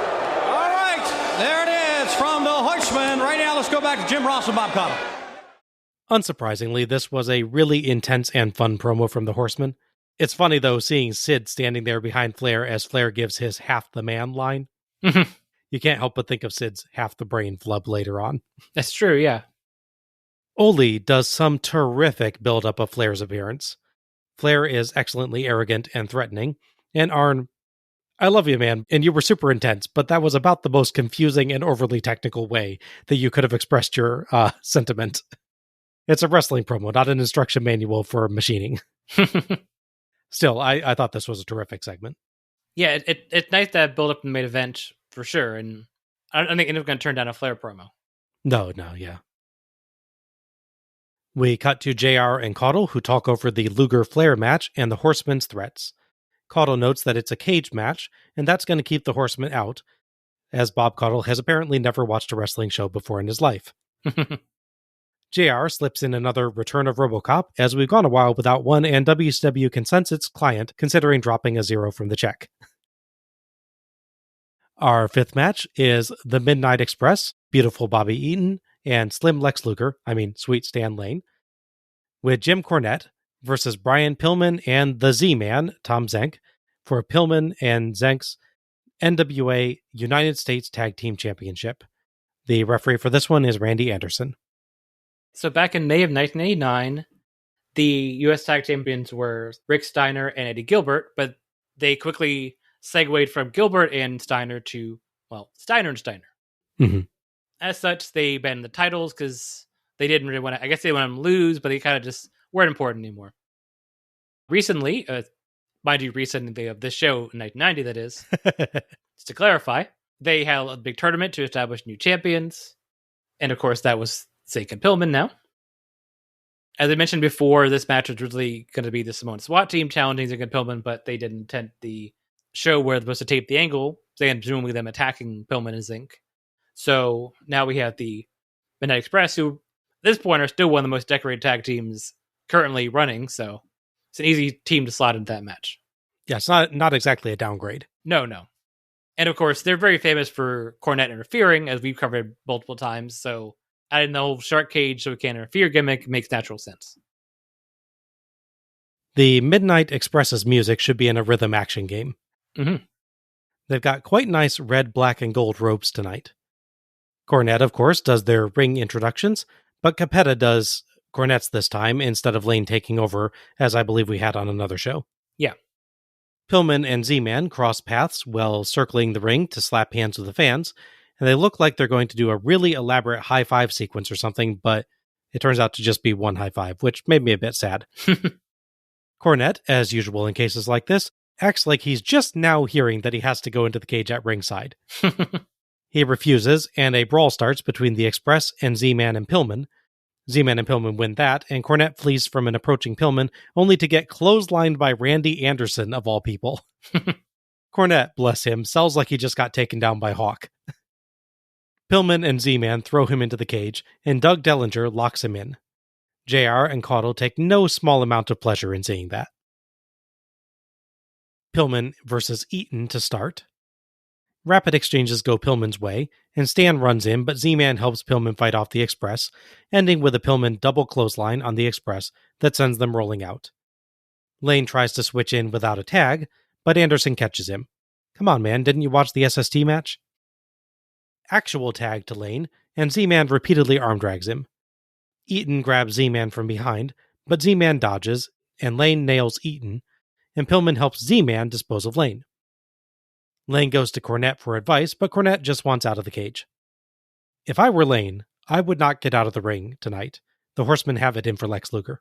The faces continue to dominate, working the arms of the Express. though Lane gets in good kicks and Eaton starts using hair pulls to get advantage. Pillman misses a top rope sunset flip by a mile. Yeah. But Eaton generously falls anyway for 2. We get a nice shot of a WCW hotline banner hanging in the rafters. 1-900-909-9900. Lane holds Z-Man for an Eaton charge, but Z-Man ducks, which makes Lane duck, which makes Eaton spill out. Caudle says the ref must have regarded it as unintentional. I would say so, especially on Lane's part. Yeah. If you throw your own partner out, do you get a DQ credit? I would think so, yeah. Can do one illegal thing later in the match. Yeah, absolutely. Lane and Eaton keep getting caught with a move charging after a tag, like Eaton getting slammed right away for 2. Maybe come in a little bit slower? Nah. We spend maybe a little too much time watching frustrated Cornette, though he is very good. Eaton finally gets 2 with a hair pull takedown, but Pillman monkey flips him and charges, but Eaton ducks, and Pillman spills over the top rope as Anderson goes to check on Z-Man for no apparent reason other than to not see that. Yeah, right. The Express trade off wearing Pillman down, including an Eaton neckbreaker, Lane rope neck snap into leaping clothesline, double team flipping neckbreaker and elbow drop for 2, Eaton slingshot backbreaker, and more. Loads of 2 counts, including multiple times off a massive Eaton top rope elbow, again multiple from a Lane slam, and finally a huge Eaton top rope leg drop. Z-Man is elated to see that last kick out, and Cornette is absolutely disgusted. Pillman gut-wrench suplex, and he makes the tag. Z-Man runs wild on both Express members, but when he locks on the sleeper hold on Lane, Eaton clubs him, and Lane hits a Russian leg sweep. Express rocket launcher for 2. Z-Man gets 1 with a crossbody, but Lane saves, and Pillman charges in, only to be shown out by Anderson, leaving Lane free to hit an enziguri on Z-Man, so that Eaton can roll him up for the 3 count and the win. Lane drags Eaton out of the ring before there can be any retaliation, and Cornette is freed from the cage to celebrate with the Express and their new belts. A sign in the crowd proclaims that Jesus loves wrestlers. Thoughts on this one? I thought this was a really great showing from both tag teams. I feel like at this point goes without saying that the Midnight Express, especially the Eaton Lane version, are really good. Yeah. They worked together so long, they have the central chemistry. Even without the extra impact of Cornette at ringside to interfere or do his whole thing, like at the one show where he goes up to Dick Patrick and he wants to fight him and then he changes his mind. Yes. That was Wrestle War, I think. I believe so, yeah. Forget if it's 90 or 91. I think 90. That sounds right, yeah, I believe so, yeah. In which case, episode 22.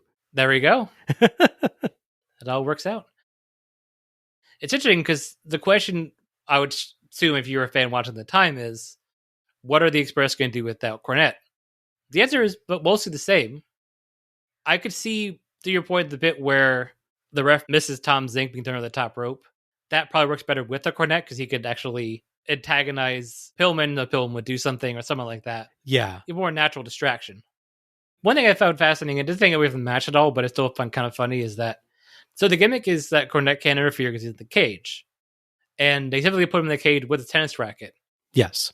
And they treat it like him being in the cage completely eliminates the possibility of using the racket. Yeah. You could clearly fit through the bars. Yeah. I'm glad they don't have to resort to that, but it's still funny. Like, oh, I can't give you this racket because I can't fit it through here. Like, yes, you can. I will tell you, I showed this match to my folks, and that was also Mom's first comment when he went in the cage. It's like, why didn't you just hand the racket through the bars? There we go. We're about to think alike. Very good point. Yeah. One thing I really liked with this match is the pacing. It's hard to really explain. You kind of have to see it, but they would do this thing where they would have a tag, do a real quick sequence, like a body slam, arm drag, etc. And they'd have a short pause, not like a long pause where like working a hold or anything, just basically a short pause to let the audience react and go, oh, wow, look how good this was, or react to, the heels getting their comeuppance, or just Tom Zink being in trouble. He'd take, a body slam and they would wait a couple seconds and then start wrestling again. It's one of the things that old school wrestlers, especially the really talented ones, like all 4 competitors involved, really have down. For the most part, they know how to pace a match really well. Mm-hmm. They know build up to a big move, let the crowd really anticipate the move, then deliver, let them react, let them cheer, boo, what have you. and then do the next spot rather than boom, big slam, and pick him up, do a DT, that kind of thing. Yeah, compared to like the later 1999-2000 Cruiserweight Spot Fest in WCW, where everything being pulled off is genuinely amazing, but you can't absorb any of it because they don't let a single move breathe for a moment. Exactly. You see this spinny flip, and by the time you realize that it's happened, someone else is flying off of something into someone else. Though even, to be fair, it's not even just a Cruiserweight thing. Right, yeah. This mindset definitely seeped in. I think it's from Nitro and Thunder, where at a certain point, Nitro and Thunder matches were really short. Wrestler A, Wrestler B, you got 4 minutes between entrances in this to do all this stuff. This is the wrestling show. We don't have time for wrestling. To do this thing real quickly and get out so we can do 15 backstage segments. Right. So I really like seeing it done perfectly here. One thing, actually, it's funny, I didn't catch it the first time. I only caught it on my rewatch. Did you notice the reason why the back kick by Lane wasn't more effective? No. If you watch it back, he does the old school 3 foot taps, like you're loading your boot. Ah. And then he kicks him. Gotcha. The old Iron Sheik thing, yeah. Nice. I was like, wait a second. I was thinking, I remember the finish thinking, I like the idea again that we saw in a previous match. Referee's distracted, heel hits from behind, but I didn't catch the idea they somehow loaded his shoe for that kick for the finish. Nice. Yeah, really great match as a whole. Yeah, this featured really fast action from both teams and some really excellent, innovative moves. That slingshot backbreaker by Eaton, in particular, was just so cool. Yeah. But there were a lot of complex and interesting spots throughout. The Express are very, very smooth with their tag work and heelish tactics, striking just the right balance between moving fluidly and making sure that the audience actually understands what happened. Mm-hmm. Both teams used a lot of quick tags too, often switching places move by move, which made this feel intense and intricate.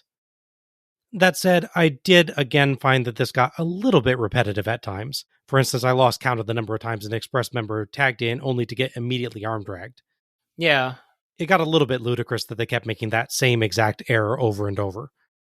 So again, I feel like this might have benefited from having maybe like 1 minute trimmed, but all the same, it was a absolute ton of fun to watch. Mm-hmm. I was worried going into this match with the stipulation of the manager locked in the cage that they would lean too heavily on that. Really, I think they did a good balancing act of that. The first, let's say, 5-10 minutes of the match, if things didn't go their way, they would go out and try to get advice for him. Yeah. From him. After a certain point, they just realized, in character at least, we got to do this on our own because he can't help us. Because again, these bars are just too close together to get this tennis racket in here. Yeah. After they basically fully negate him as a factor even for advice, it just becomes a straight tag match with them being heelish and taking advantage. It's really well done. In terms of the ring story, I think they did the right amount of going to check with Cornette. In terms of the camera pointing at Cornette, I think they did a little too much. Yeah. Cut like 3 or 4 of those camera cuts to Cornette. There's a couple points where we like miss something that feels rather important in the match. Yeah. Because they're too busy watching Jim Cornette react to the thing that is really important in the match. It'd be a great use of like picture in picture. Oh yeah, I can see that. The Midnight Express at the next pay-per-view will defend the U.S. titles against the Southern Boys. In kayfabe, they would win a match against the Fabulous Freebirds at Clash 11, which served as essentially a number one contenders match. So that's why they get that match at the pay-per-view. Gotcha. Unfortunately, this seems to be, for the most part, the end of the Zink-Pillman tag team. It's kind of a shame that they have a nice, decent amount of the tag titles, and then once you lose them, you just stop being a team. Yeah. It happens a lot in wrestling, sadly, especially in this era, but it's a shame. That said, they will both be on the next pay-per-view whenever we get around to the Great American Bash. There'll be a match between Brian Pillman and Buddy Landel. Should be Nature Boy Buddy Landel. I think he's still doing that at this point. Well, Tom Zink would have the unenviable task of being the man in the debut match for Big Fan Vader. Ooh. It is fridge time. Yep. I'm trying to remember which Wrestle War it is that Zink and Pillman have their really, really good match. The Pillman Zink match is Wrestle War 1992. 92, okay. So they clearly like stay together for like angles and things, even if they're not like a going tag team anymore. Yeah, that's fair. JR throws back to Gordon Soley. The doors of the dressing room have opened, and Robocop is briefly seen walking out of Sting's dressing room. A security guard, sorry, again, as we asked before, why does Robocop need security guards? Isn't being a security guard his entire job tonight? Mm-hmm. Anyway, a security guard puts his hand over the camera, which for some reason causes the camera to go on the fritz, showing static and glitching to front to A and back to E, as we get a series of shots of Robocop from a series of camera angles that cannot possibly have all been caught by the same cameraman in that length of time. I don't know if maybe the front and back stuff is meant to be that WCW is trying to cut to different cameramen to get a shot, but in that case, every camera is glitching and every single cameraman has been knocked down. Robocop works very efficiently, man. As a reminder, Robocop is supposed to be a face here, allied with Sting, who doesn't make a habit, to my knowledge, of hurling cameramen around. Yeah. Robocop appears entirely unbothered by this blatant assault of innocent civilians. Isn't protect the innocent like his first directive or something? That's bleed number 1, yeah. Meanwhile, we cut back to the entrance ramp, and Sting makes his entrance beneath some nice pinwheel fireworks. He slaps hands with the fans. As Robocop is being announced by Capetta because WCW needs money, Sting is attacked by Ole, Arn, and Sid Vicious, and thrown into the cage that Jim Cornette was in. But wait. Seriously, wait. Robocop moves real slow. Mm-hmm. He slowly, robotically meanders down the ramp and appears to nearly trip midway down as the leg plates quiver in the sort of way lightweight plastic might when moved in a way that lightweight plastic does not prefer to be moved.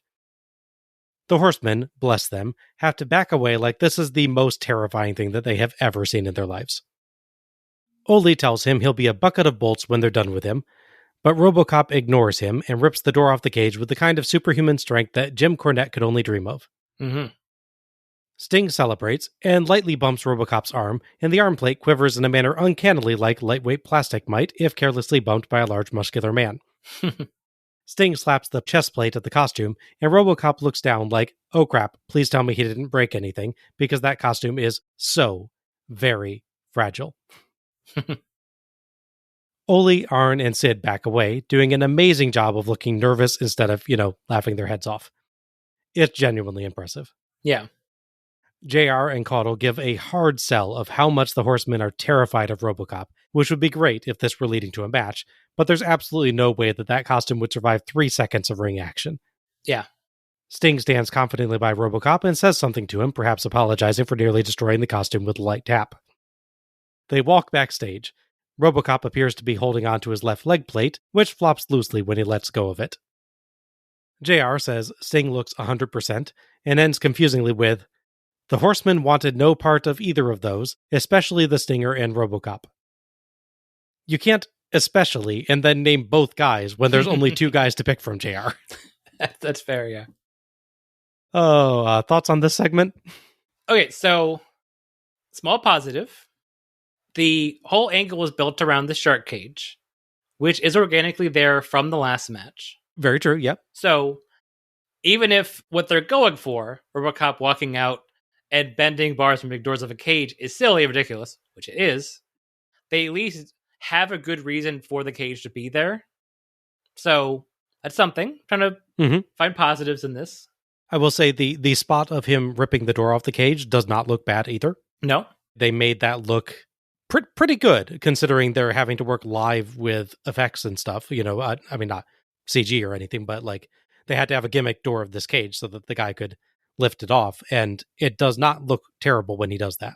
No, yeah. Whatever they did to make the cage door actually out of, because so he could lift it, because obviously he didn't have a big range of motion in that suit. Right. It doesn't look like obvious rubber or plastic, whatever it be. I like the way that the bar, when he's on the cage itself, bends a little bit as he does it. Yes. I don't know if it's supposed to do that, but it does. It looks kind of cool. I feel like they gimmicked it for that, yeah. I'm wondering if I could find Cornette talking about this. He's obviously told, you go in the shark cage, don't do anything.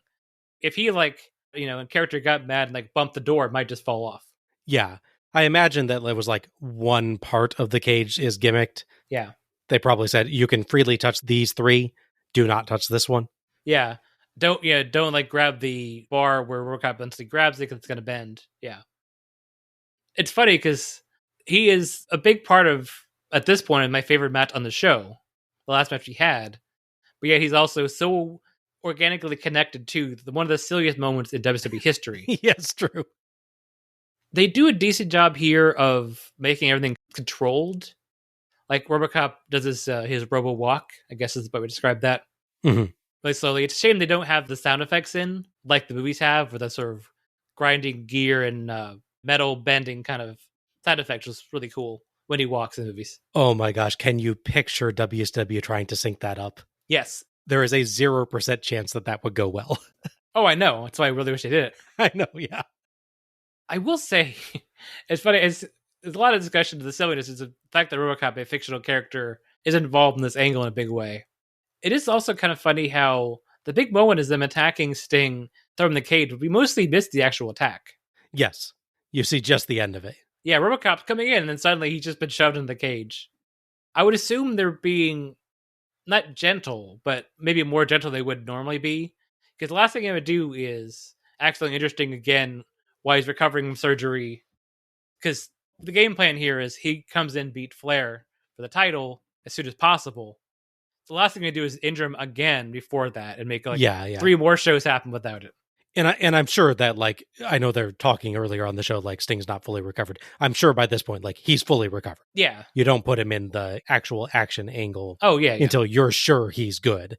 If he's 95% there, he didn't do any major activity, so he's not stress testing the leg at this point, which is good. Yeah. I will say the winner here as well as Sting, because he keeps it cool, and he really seems he's totally in it to win it on the scene. Mm-hmm. Because other people can, as the famous one we'll discuss, we do Fall Brawl. Some people lose their composure when silly stuff happens. So credit to him to really keep it together, even when he might have loosened the suit as well. Yes. This is justifiably one of the most infamous segments that WCW ever did, and it is phenomenally goofy.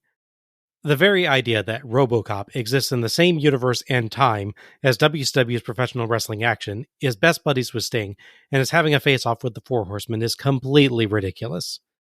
If this was at least building to a match, it'd be stupid but at least understandable to put it on this show, but there is absolutely no way that they can get Robocop in any kind of action. The costume barely survives a walk to the ring and Sting passing by it, so one worked punch and that would be it. Mm-hmm. It does absolutely nothing for WCW, absolutely nothing for the angle between Sting and the Horsemen, and absolutely nothing for the Flair-Luger match. Neither of them is even in the segment. It exists purely as a means of saying, hey, there's a new Robocop movie coming out.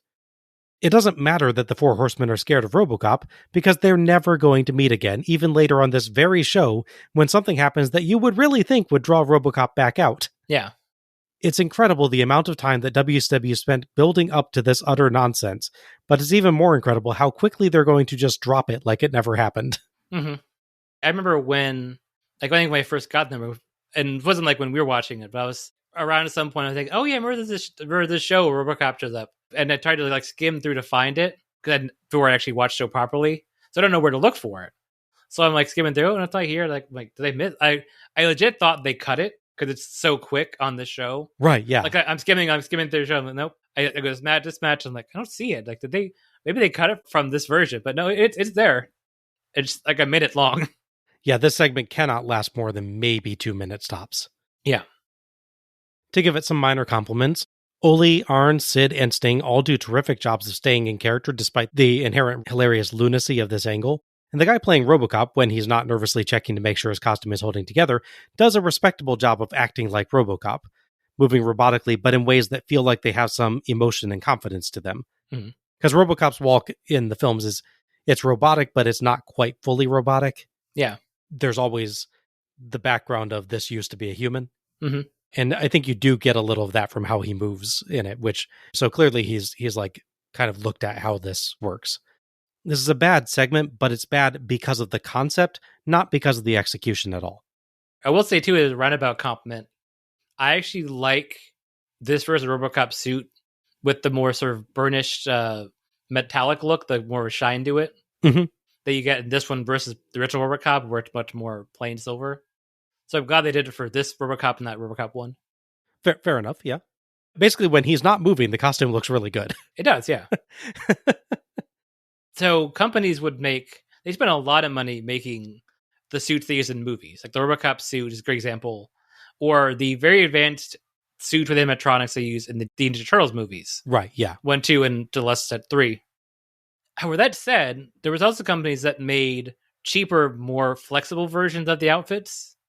There's famously a cheap 4TV version of Ninja Turtles outfits that look the same if you really squint, but otherwise look much cheaper and sillier. Mm-hmm. You know, worn from when they would do live appearances at malls or when they apparently had a concert tour, as silly as that whole thing was. Yes. I think that's what we're getting here. This can't be a legit Robocop suit because they don't do elaborate motions in the Robocop suit, the film, but it moves much more naturally in this. And I can't imagine they're cutting around like the legs falling off from contact. Right, yeah. So this is the TV version of the suit. And it makes sense. Like, you don't want to send your highly expensive, fully tricked out Hollywood model suit to a wrestling pay-per-view where a fan might spill beer on it. Exactly, yeah. So it makes perfect sense. But yeah, I think that's the thing that I found just very interesting about this segment is the amount to which everyone involved just actually did throw themselves into it, which I think is quite admirable, honestly, that you're backstage and you're handed this absolute piece of crap idea. Mm-hmm. Like, let's be honest, absolutely terrible idea. Yeah. And you're like, you know what? I'll go for it. That's fine. I'll throw myself into this. I'll do what you're asking me to do. It ends up oddly endearing, I think, because of it, that you've just got a bunch of people. They're not like acting like they're in on the joke or anything like that. They're just, they're going for it, and it's fine. Yeah. I will say too, as a last bit on this segment, the whole idea of doing the Robocop interaction, obviously with the film, is a bit confusing tonally with the market of Robocop. Yes. Because at this point, they have not done the full transition to Robocop as like a kid-friendly character. That's Robocop 3. Robocop 1 is ridiculously bloody. That's the thing, yeah. So I was saying, so when I think of Robocop, the first thing I think of is Robocop shooting the guy in the I mean, that's the first thing that comes to my mind. Then it's probably the guy doused in the like chemicals where he's all mutated and he gets hit by a truck. Yes, yeah. Or, Robocop, how he becomes Robocop, he's shot a million times and like his arm's blown off and his legs blown off. Right, yeah. Beyond the sci-fi character in a modern context concept, mm-hmm. It's bizarre that Robocop is paired with Sting, the most child-friendly of the characters in WCW. Yeah. Who has the kids painting their faces like Sting and all this stuff. And you're bringing in Robocop as the character to pair with him when the original Robocop is one of the most like horrifically bloody movies. It's a hard R, yeah. Really, really hard R, yeah. And then like Robocop 2 that they're promoting, one of the major characters is a like murderous 10-year-old. Yes, that is true. You're pairing him with the most child-friendly character that you've got, but Robocop 2 even is not going to be a very kid-friendly movie at all. So it's a very interesting choice on their part. And I don't know that there's necessarily anyone on the card other than maybe, I don't know, the Road Warriors that would have been a better pairing, but it's an odd choice. Yeah, for sure. And as I was thinking, like, if you look at this before it happens, like on the show, you go, okay, well, look, we're WCW. I'm a fan of WCW at this point. I'm like let's say I'm 15, 20 years old, what have you. I'm the more adult fan. I'm like, yeah, WCW is for young adults and adults. Whereas, WWF at this time is kid-friendly, Hulkamania. That's all kiddie stuff. We're going to have Robocop, this hard R sci-fi character. But then it's presented exactly like it would have been if it's happened in WWF. Right, yes. Hogan has to be rescued from, the Heenan family, let's say. For some reason, Robocop helps him out. It would have played it exactly the same way in WWF. Yes.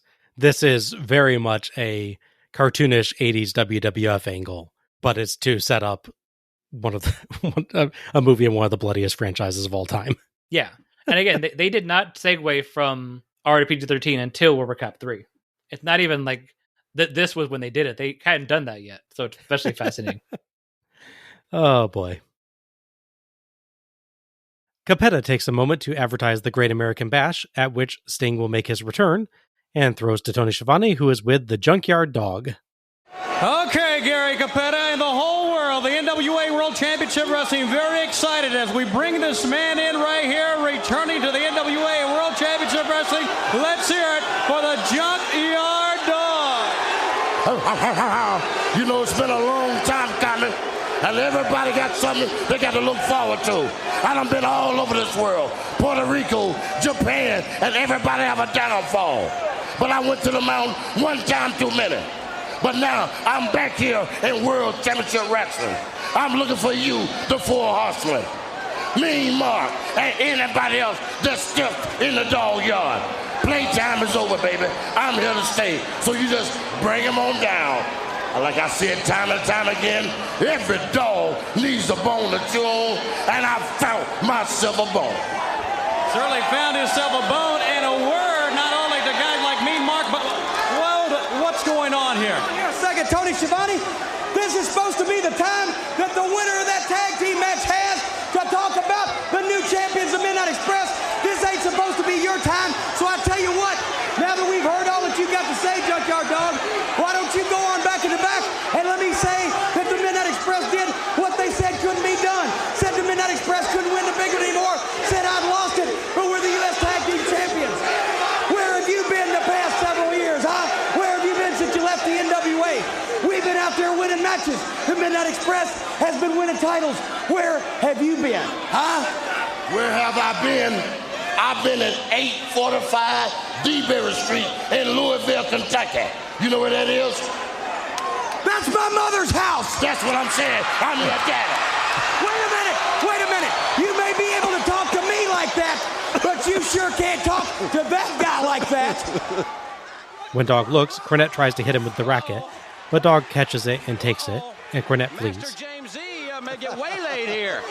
You know, that's why I stopped school, because I don't like recess, and I'm not here to play. I'm here to stay. So you tell the NAA the dog is back. Okay, Jack? Okay. The dog is back. Enough said. Let's go to more action. This was fine. It has basically nothing to do with anything else going on tonight, so it could easily have been saved for the next night's TV show, but it was cool to hear Junkyard Dog specifically name drop Mean Mark Callis alongside the Four Horsemen. Yeah. See, Oli, Junkyard Dog recognizes that Mark Calloway is a draw. Yeah, right? The sex joke about Cornette's mother was completely unnecessary, but Cornette's attempt to trick Junkyard Dog with the look over there move was pretty funny, and Dog's rhyming conclusion was a neat bit of variety. Yeah. I like the way Cornette sold when he gave him the address first. Yes. There's a few seconds pause. He says that and he goes, wait, that's my mother's house. Like, he has to remember that. Talk about timing. He lets that, as dumb as that joke is, he lets that joke breathe for a second before going through with it. Like the previous segment, bad idea, good execution. Yeah, I mean, it's a weird running thing throughout the show where they're like, oh, we need to make sure people know that so-and-so is back. But also, we want to have pre- and post-match interviews with everyone except Lex Luger.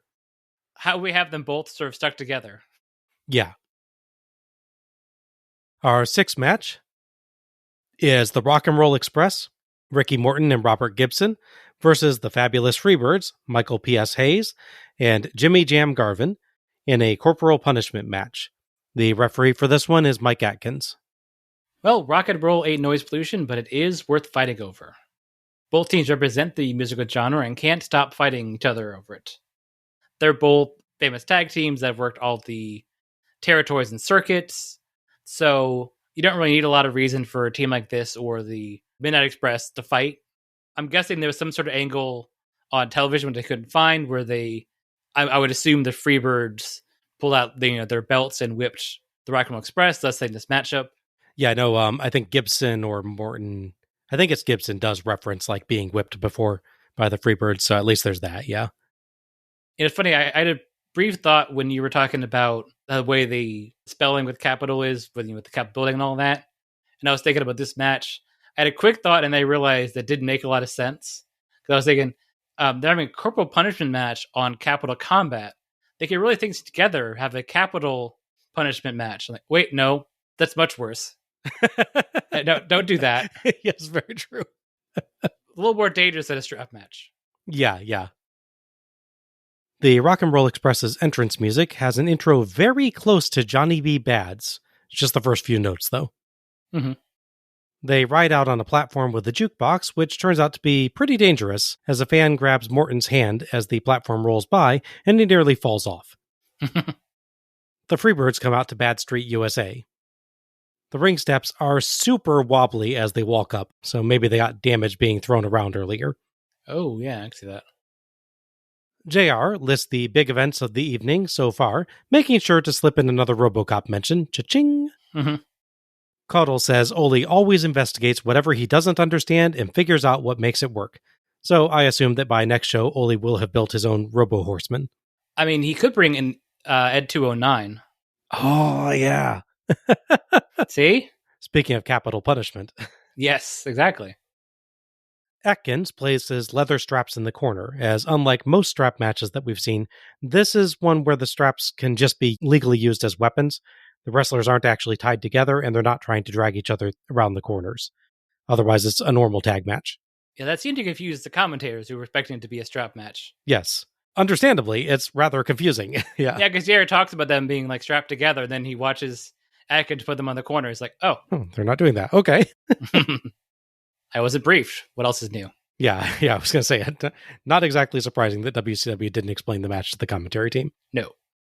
Hayes and Gibson start. That goes poorly for Hayes, so he just strolls over and tags Garvin in the most casual manner you possibly could. It was great. Mm-hmm. Garvin challenges Morton, perhaps wagering that Morton always ends up in trouble at some point, so surely it'll go better. Sure.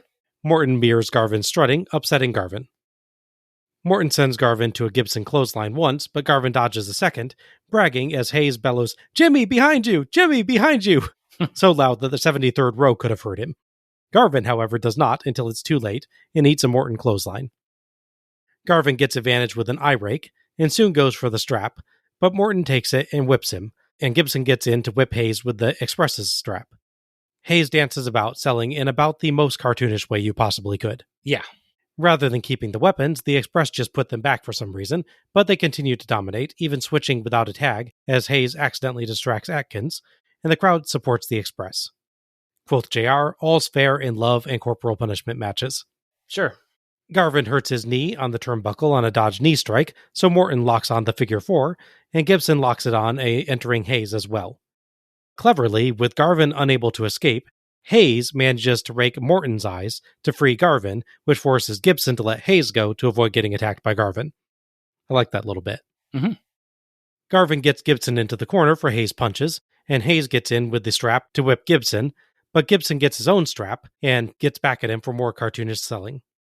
Morton gets Hayes' strap, and the Express drive the Freebirds from the ring again. The Express give up the straps again, but quickly regret it as Hayes and Garvin soon double-team Gibson. JR mixes up Gibson and Morton, perhaps because normally Morton's the one who gets in trouble.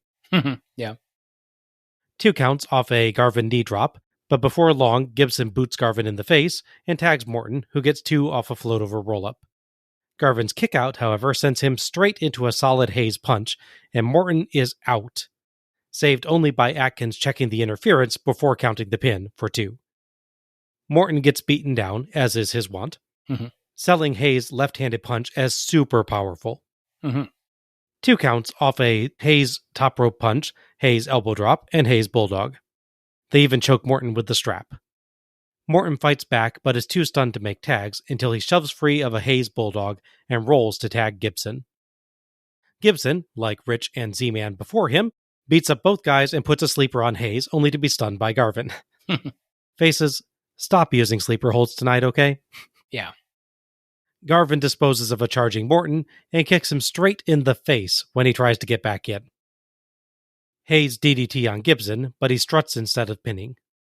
Garvin goes out to bulldog Morton, but Morton shoves him into the ring post, and when Hayes goes for the DDT on Gibson again, Morton sunset flips him for the 3 count and the win.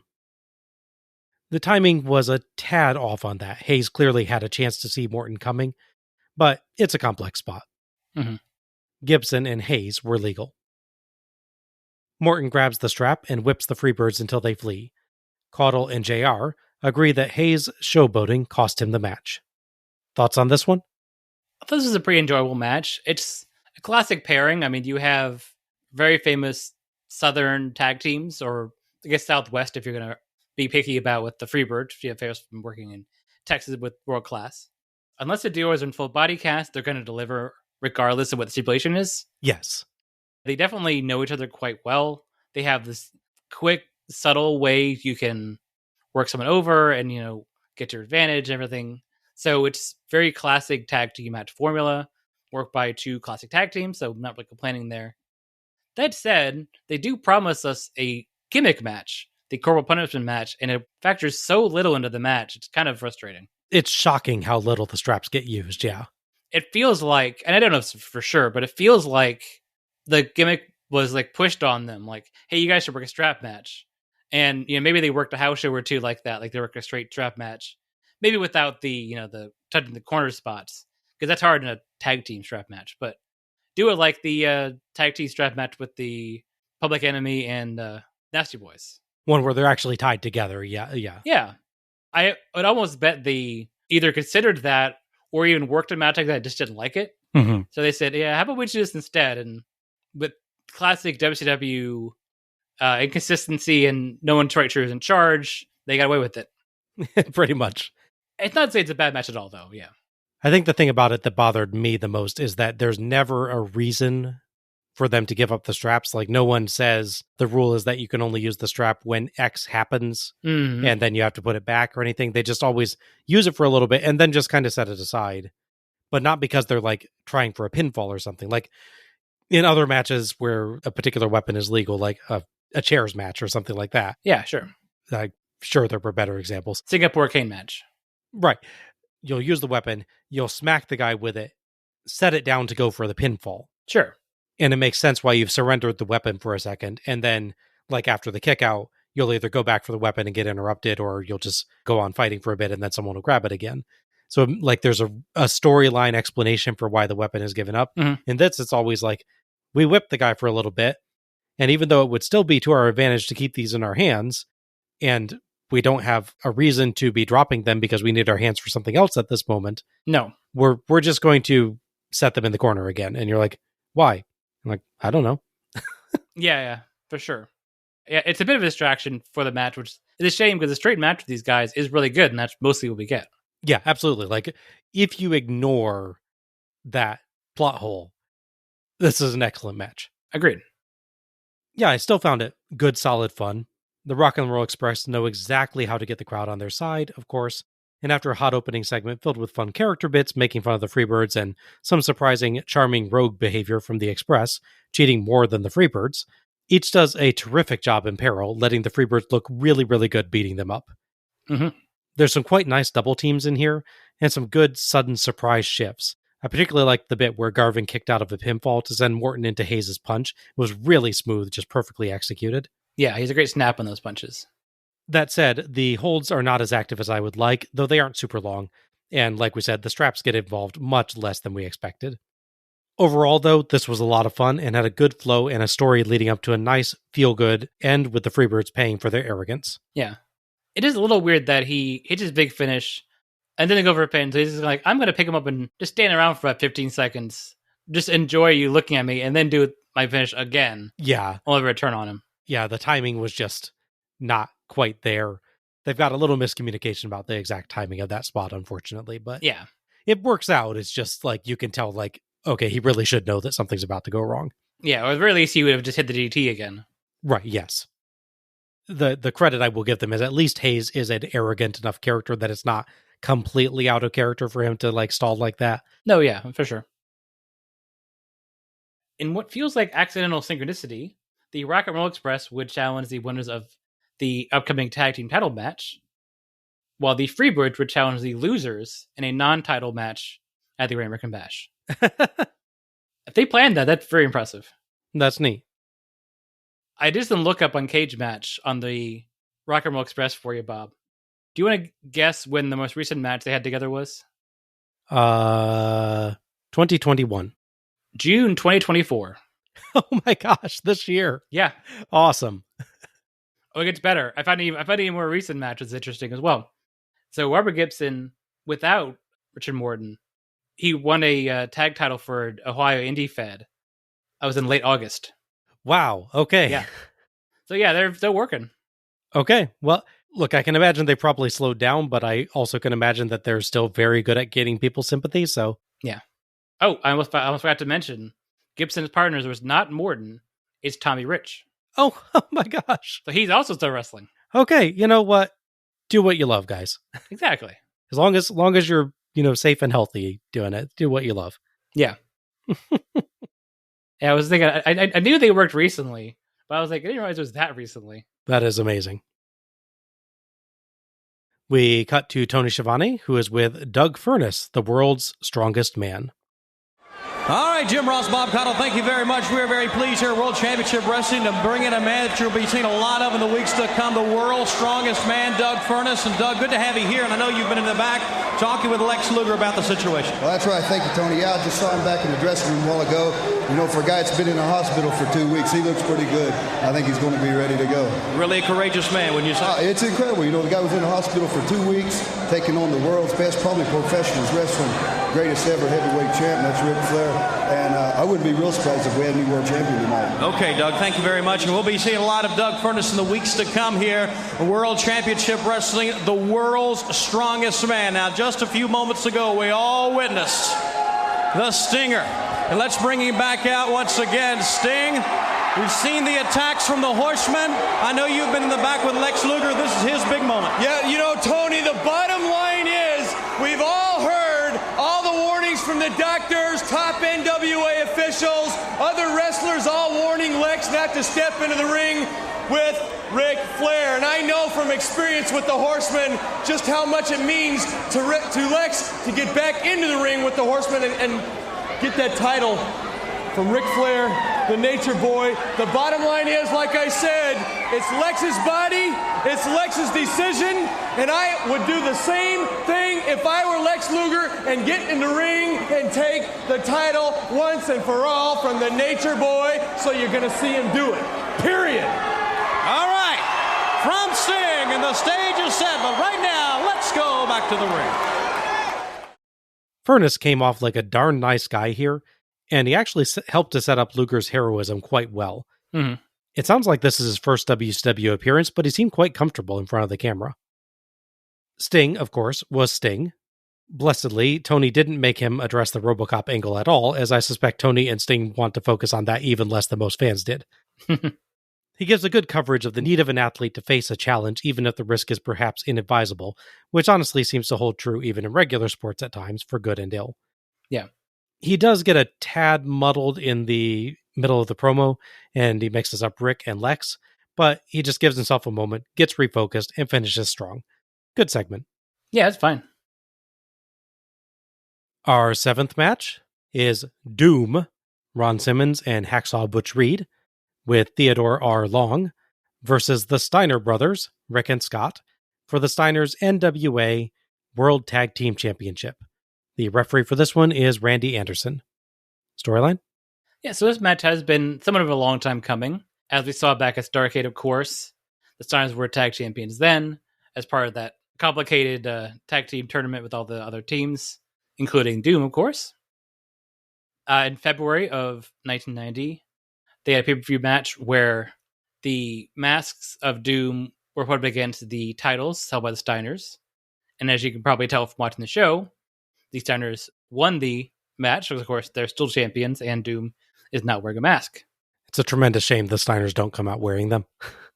Yeah, they did win them. That seems fair. Yeah. Now, they did build this up a little bit as well. There's a non-title match where Doom beats them.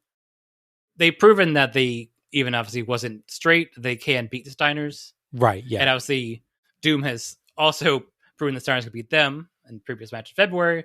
So this is essentially the rubber match, like the big blow-off match from these teams. Teddy Long has a do-rag on to cover up his very incomplete haircut. Yes. Simmons does some very intimidating flexing as Doom enters, spoiled slightly by the smooth jazz entrance music. The Steiners are sadly not yet coming out too Steinerized, but their dark guitar entrance music would be great for like a montage in a buddy cop movie where one of the cops got hurt and the other is taking out his frustrations by roughing up low-level bad guys to figure out who did it. Oh yeah, I could see that. It gets brighter later on, so maybe that's when the hurt cop gets back to the force. Oh, there you go. Caudle suggests the two teams are even on strength, so that will not decide the match. JR suggests it might be decided by Teddy Long. Caudle agrees, but adds that it'll matter which team gets the match in their chosen pace. Rick interrupts the serious commentary by stealing Long's do-rag, revealing his not very shaved head. Even JR notes that it doesn't actually look that bad. Yeah. Anderson kindly returns Long's do-rag to him, and Long ends up arguing with fans, and Reed says he'll beat up the Steiners, or the fans, but anyway, somebody's getting beat up. As we get started with Scott versus Simmons, JR notes that Simmons' jersey number was retired at FSU in honor of his achievements. This is true. It was retired in 1988 and was the third retired number at FSU. Oh, wow. Scott versus Simmons to start. Scott actually shoves Anderson out of the way. Scott tries a shoulder block, Simmons no-sells and tells him to try again, and Scott does, and it works. Yeah. Scott largely dominates with a power slam and a release German suplex. Reed in, and he does a little better, but as Simmons before him challenges Scott to try a shoulder block after resisting one. Reed dodges the second attempt, but Scott drop kicks him and Steiner lines him, then Simmons. Kind of feels like Scott could win this on his own at this point. A little bit. Doom goes out to consult with Long, and Reed could really do to wipe the spittle off his chin. Tag to Rick, so now it's Rick versus Reed. We got S versus S, then R versus R.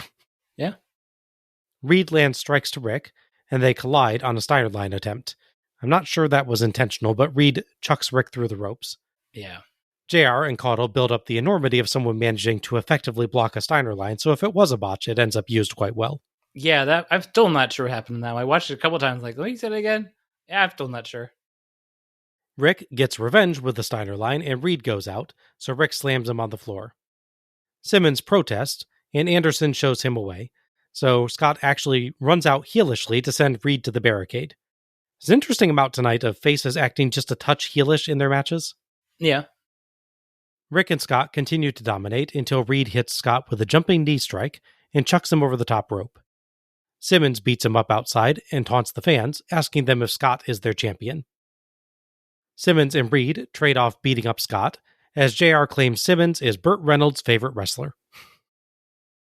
Great timing on one near tag, as Scott, stumbling towards the corner, is stopped in the nick of time by a Reed jumping double axe handle. Mm-hmm. That spot's neat because there's no way that Scott can see where Reed is, because he's facing completely towards Rick at that time. So he just has to manage his pace quite well. I'm sure maybe Rick gave him a nod or something to indicate he was on the right pace or something, but it's interesting the good timing they have on that. I can see that, yeah.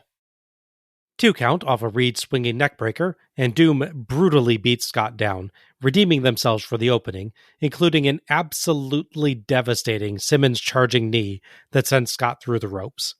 The impact on that. Mm-hmm. Long even gets involved, and Doom earns 2 off of his punches.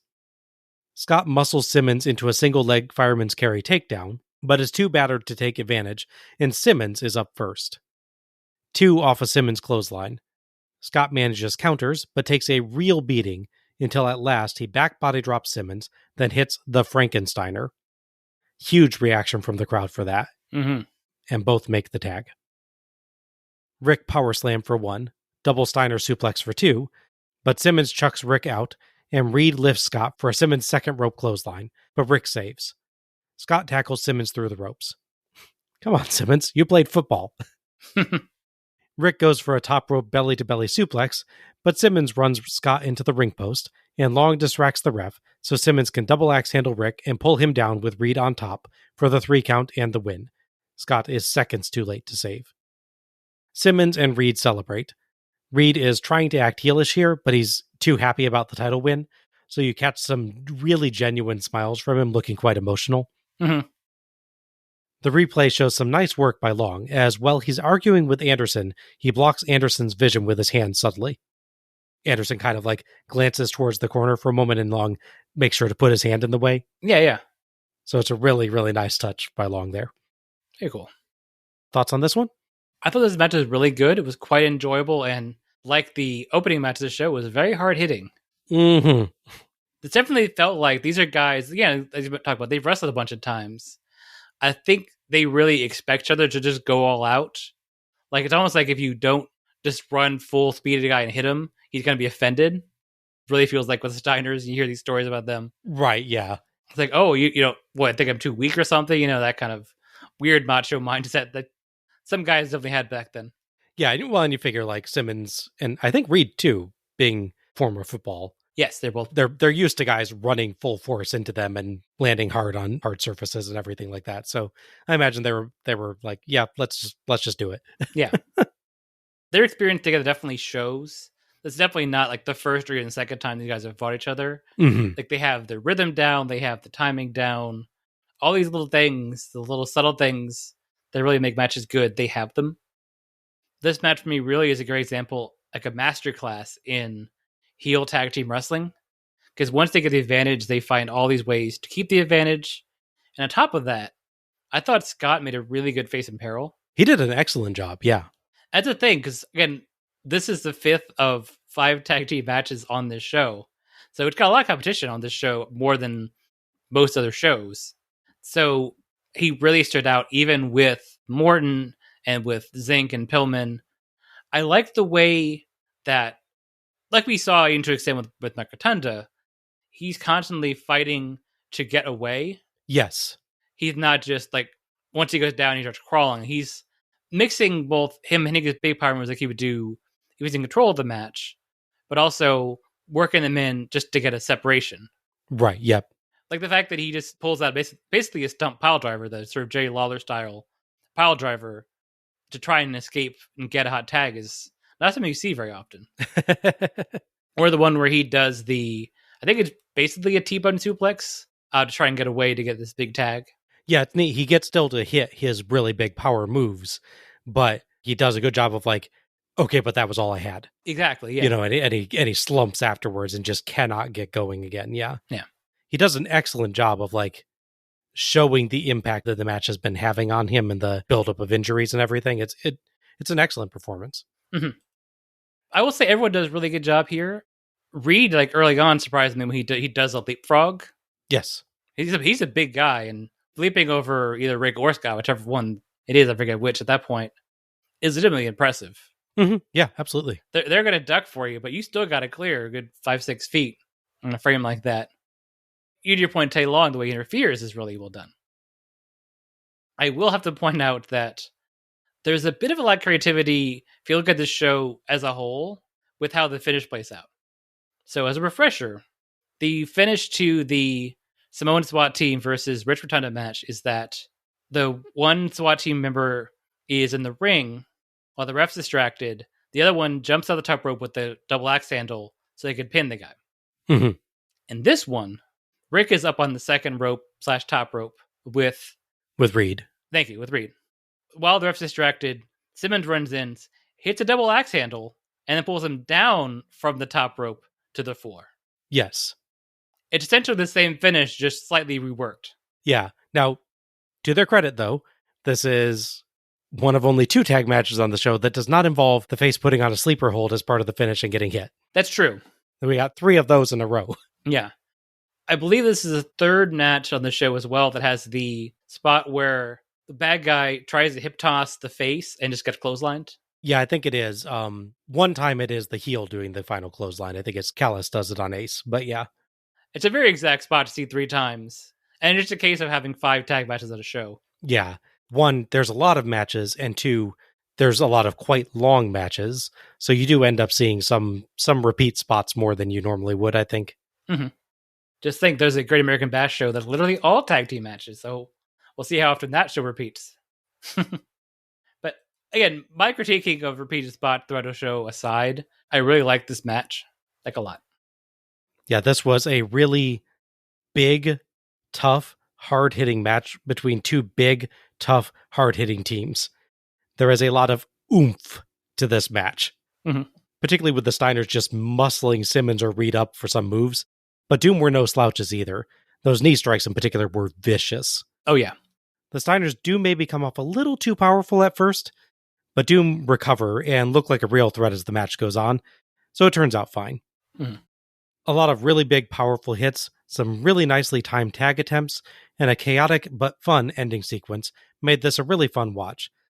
I do wish that maybe the ending spot had been a little more impactful, like an actual slam from the top rather than just, pulling him down. Yeah. But still, a guy the size of either member of Doom landing on you would not feel good. No. So, really good, beefy tag match.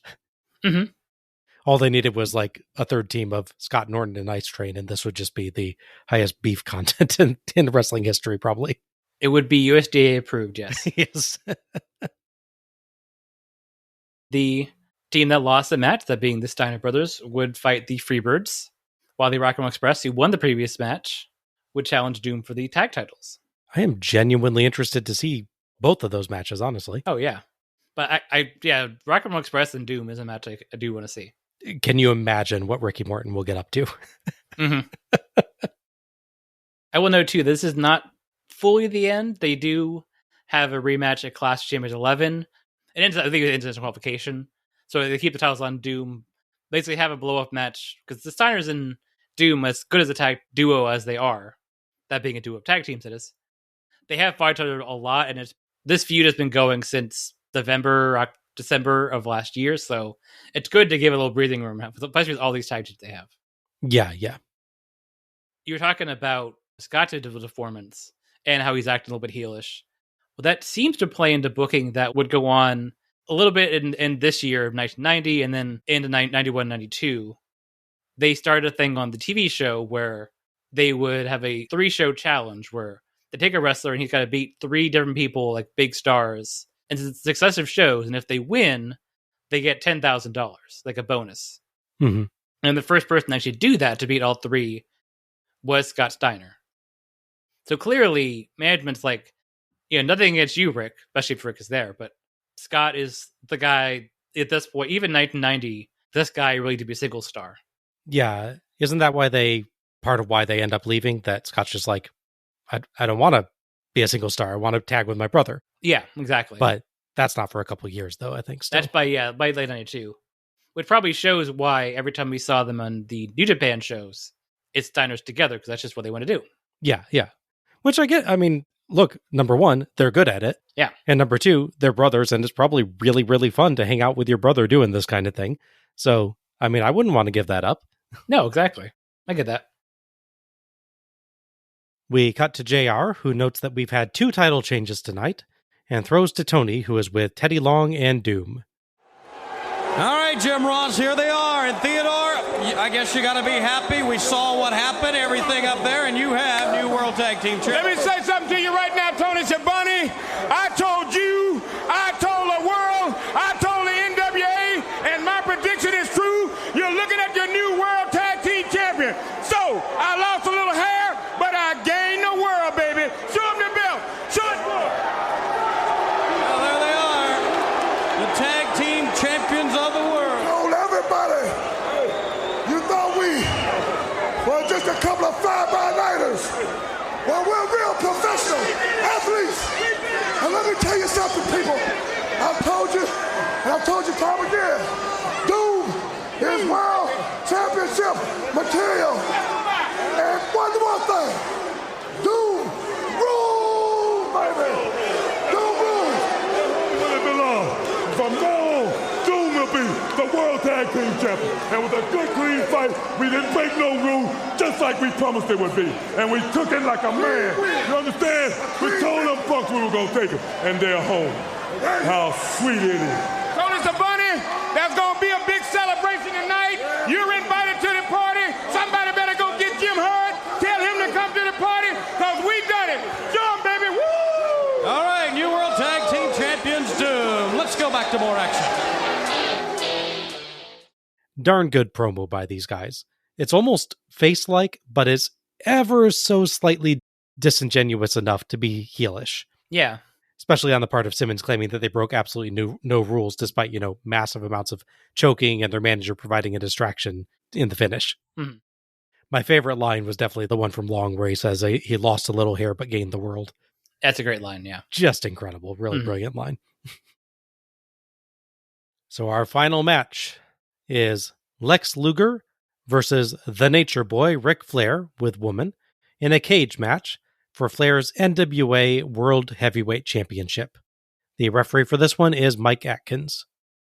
So back in February, as part of the continuation of the Horsemen letting Sting into the group and then turning on him once he wants the world title shot. He would try to get into a cage, fittingly enough, to get at Flair and company. But while climbing, he would actually incidentally injure his knee.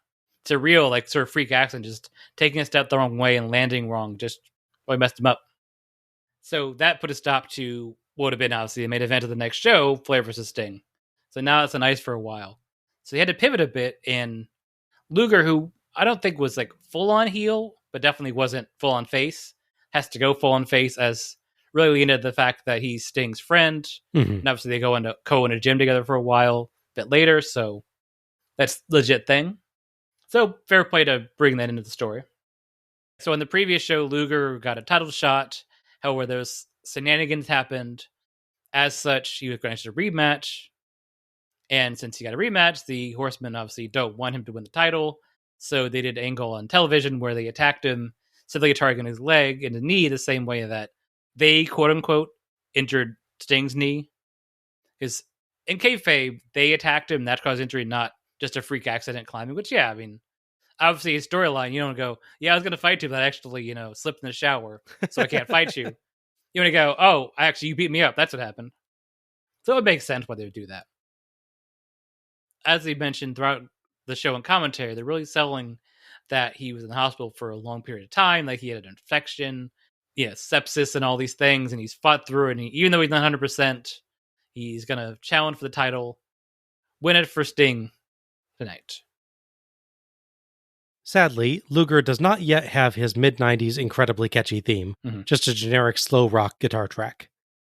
He does, however, have terrific hair tonight. He does, yeah. Luger has a title belt as he comes out. I believe he's US champ at this point, but his title is not on the line, only Flair's. Luger has amazing neon yellow-green trunks. It is so the 90s. It is, yeah.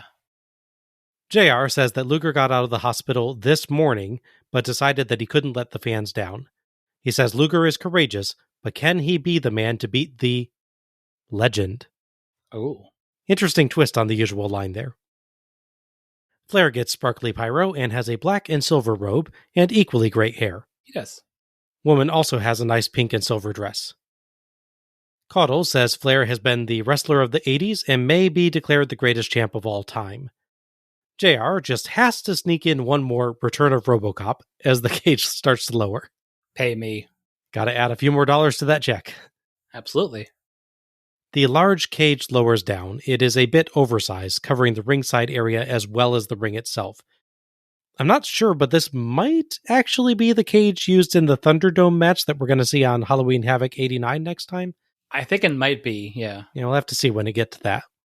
In any case, this is a WCW-style cage match, meaning that it's still just pinfall or submission to win. There's no escape rule. The cage is just there to stop interference. I'm sure it'll be successful at that. JR makes a very big deal out of us maybe getting to hear Atkins' instructions to the wrestlers. We don't really hear them at all because the crowd is too excited and Atkins is quite quiet. We do get a great shot of the big gold belt, though. Mm-hmm. Atkins checks each man for any hidden weapons, but Flair argues with him when he goes to check if Woman is hiding any. He almost gets away with it, but Luger insists that the check go through, and Atkins does finally discover a hidden object in Woman's long glove. Luger overpowers Flair and sells his own shoulder block. Flair whips him to the corner, but Luger charges right back out with a clothesline for 2 9/10. Great way to build up his power. Mm-hmm. Luger suplexes Flair, and Flair rolls out. Back in, Flair asks for time, and Luger gives him a, oh, come on, Rick, kind of look. Flair knees him and tries a shoulder block to no effect, and Luger military presses him twice. JR is surprised at how well Luger's knee is holding up. Luger no-sells Flair chops, and JR says it's like chopping a cement pillar. More chops, and Luger responds with a peck jiggle, as one does. Sure, yeah. It's been a long time since we've seen the Luger peck jiggle, actually. Yeah. Flair runs out and climbs the cage, so Luger climbs after him but gets kicked. Stunned, he eats Flair chops and cage rams with lots and lots of wonderful Luger selling. But back in the ring, he no-sells a suplex and clotheslines Flair flat. Luger flings Flair to the corner, and Flair goes up and over, sprints to the turnbuckle, and leaps off, but Luger clotheslines him. Flair lands on his feet, then Flair flops. Flair flees and repeatedly tries to climb, but Luger runs him into the cage over and over.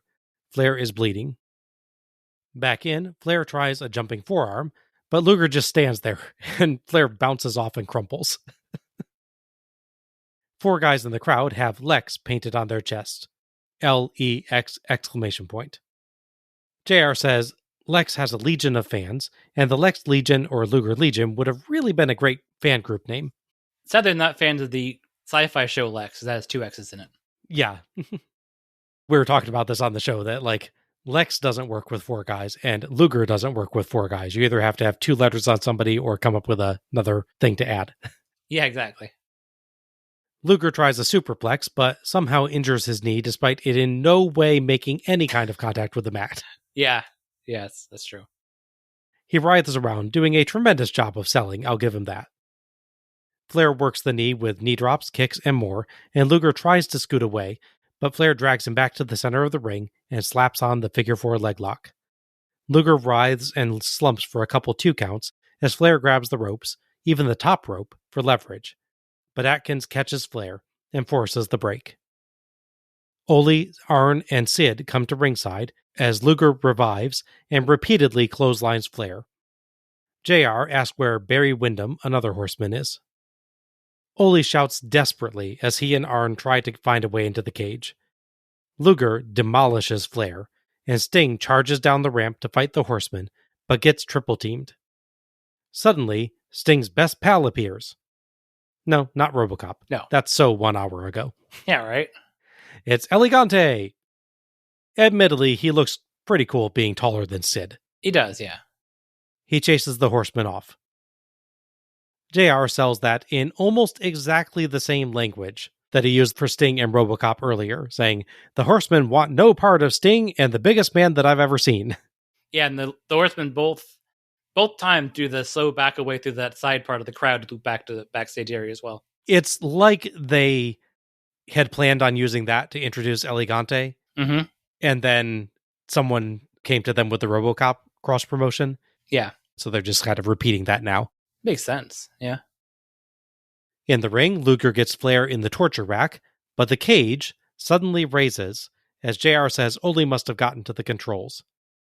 Windham charges into the ring and hits Luger to break the hold, and Atkins rings the bell to disqualify Flair for Windham's actions. But Flair keeps the title. Windham and Luger brawl, but Arn runs in to boot Luger in the knee and DDTs him. Arn, Windham, and Flair beat Luger down, and JR says they might beat him to death. Sting returns, but the cage has been lowered again. JR calls for the cops to get Ole away from the controls. If only we had a famous law enforcement officer on site who was pals with Sting. I mean, he's recharging backstage above him, to tell you. He's in his closet. Gigante returns, and the cage is somehow raised again, allowing Sting to drive the horseman off as Gigante stands there looking impressive. Thoughts on this one? I think it's a pretty good match, all things considered. I mean, they tell a very simple but very strong story. Luger is very strong and powerful. Flair is afraid of him. And ultimately, the only way Flair can really get control is attacking the knee. That said, the match is very repetitive in a lot of ways. I lost count of how many times Luger clotheslined Flair, for instance. True. Or how many times Flair left the ring and tried to climb up the cage to get away. Yeah. Luger to follow him and then to climb back down softly. That's the part that makes very little sense in this match to repeat, because like one time you can see it being like, oh, it's a panic moment or something on his part. But yeah, the rest of the times is like you blatantly have nowhere to go by doing this. The cage actually has like a sloped roof. Yeah. It is open on the top, but it has like a sloped roof, so it'd be really, really hard to climb out. So yeah. Doing it once, you can go, climb up, and you look from that angle, oh, wow, I can't get out of this thing. Yeah, but he just keeps doing it, and it gets to the point where like, okay, that makes no sense. Yeah, he needs to do like the royal aside and reset bit, but like all they can think of is try climb the cage again. It'd be fun. Yeah. It's also weird that woman doesn't really do a whole lot after her chance to stash the weapon fails. She's like, well, that's all I had. Yeah, true. She never like tries to low blow Luger or anything like that, or any sort of even like distract him so Flair can like shove him in the cage or something. Yeah, there's a funny bit even towards the end as the horsemen are leaving. they're all walking by Gigante and looking all like nervous about him and everything, and she just kind of like casually strolls by him. No bother. Mm-hmm. Luger this match is very much a all extremes, no middle ground. He's either no selling everything, or when his leg is somehow damaged, he's super selling everything. Mm-hmm. But then, we're to the closing sequence now. His cue is, he sees Arn and Ole walk down towards the cage. Now suddenly I'm recovered. Admittedly, he's standing up already, but he was just selling like, oh, I can't walk. Oh, they're here? I can run a clothesline now. That's entirely fair. I think there could have been more of a bridge there where he at least did like some sort of super face power up. In fairness, that may have happened off camera. Maybe. Because WCW's camera crew, again, is focused entirely on the Horsemen outside. Mm-hmm. And we miss, I think, probably a good 20 to 30 seconds of action in the ring. Yeah. You get the idea, like, the ref had broken up the hold, and Flair's hit him a bit toward the corner, so he's still sitting upright. But, again, a minute earlier, he was like, oh, I can't move my leg, my leg's broken, and he just bolts out of the corner like Usain Bolt. The clothesline. On top of that, he does the military press after his leg is somehow inexplicably damaged. Yes. Lex, what are you doing, honey? What is this? Yeah, they didn't quite think through that ending sequence with him there. Yeah. He's like, I know my spot. I'm going to do them. And admittedly, they're trying to set up for the torture rack. So he can't really keep acting like the leg is critically damaged and still do that move that well, I think. So maybe they're just thinking, oh, let's just drop it. But yeah, it feels less to me like he forgot and more like they intentionally planned that the spots would go that way. Oh, yeah. No, I don't think he forgot that his leg's supposed to be injured. It's just that the structure of the match meant that, oh, here's the part where you come back, so do your moves. Right, exactly. He remembered exactly what he told him to do, because, okay, even if you're going to tell you he forgot, Flair is there. Flair says, hey, do this. So, right, yeah. He's not running autopilot here. Ultimately, it's a fairly repetitive match. It's a shame. It's got great crowd energy. The crowd really does love it. And I like the idea that, let's book this match so the heels can't interfere. And in fact, throughout the show on commentary, they tease it. They're like, the year's like, oh, I saw Ole hanging around by the cage controls, Yeah. He's always got their plan in mind. So then when he takes over, you're like, oh, okay, that's what he was doing. Mm-hmm.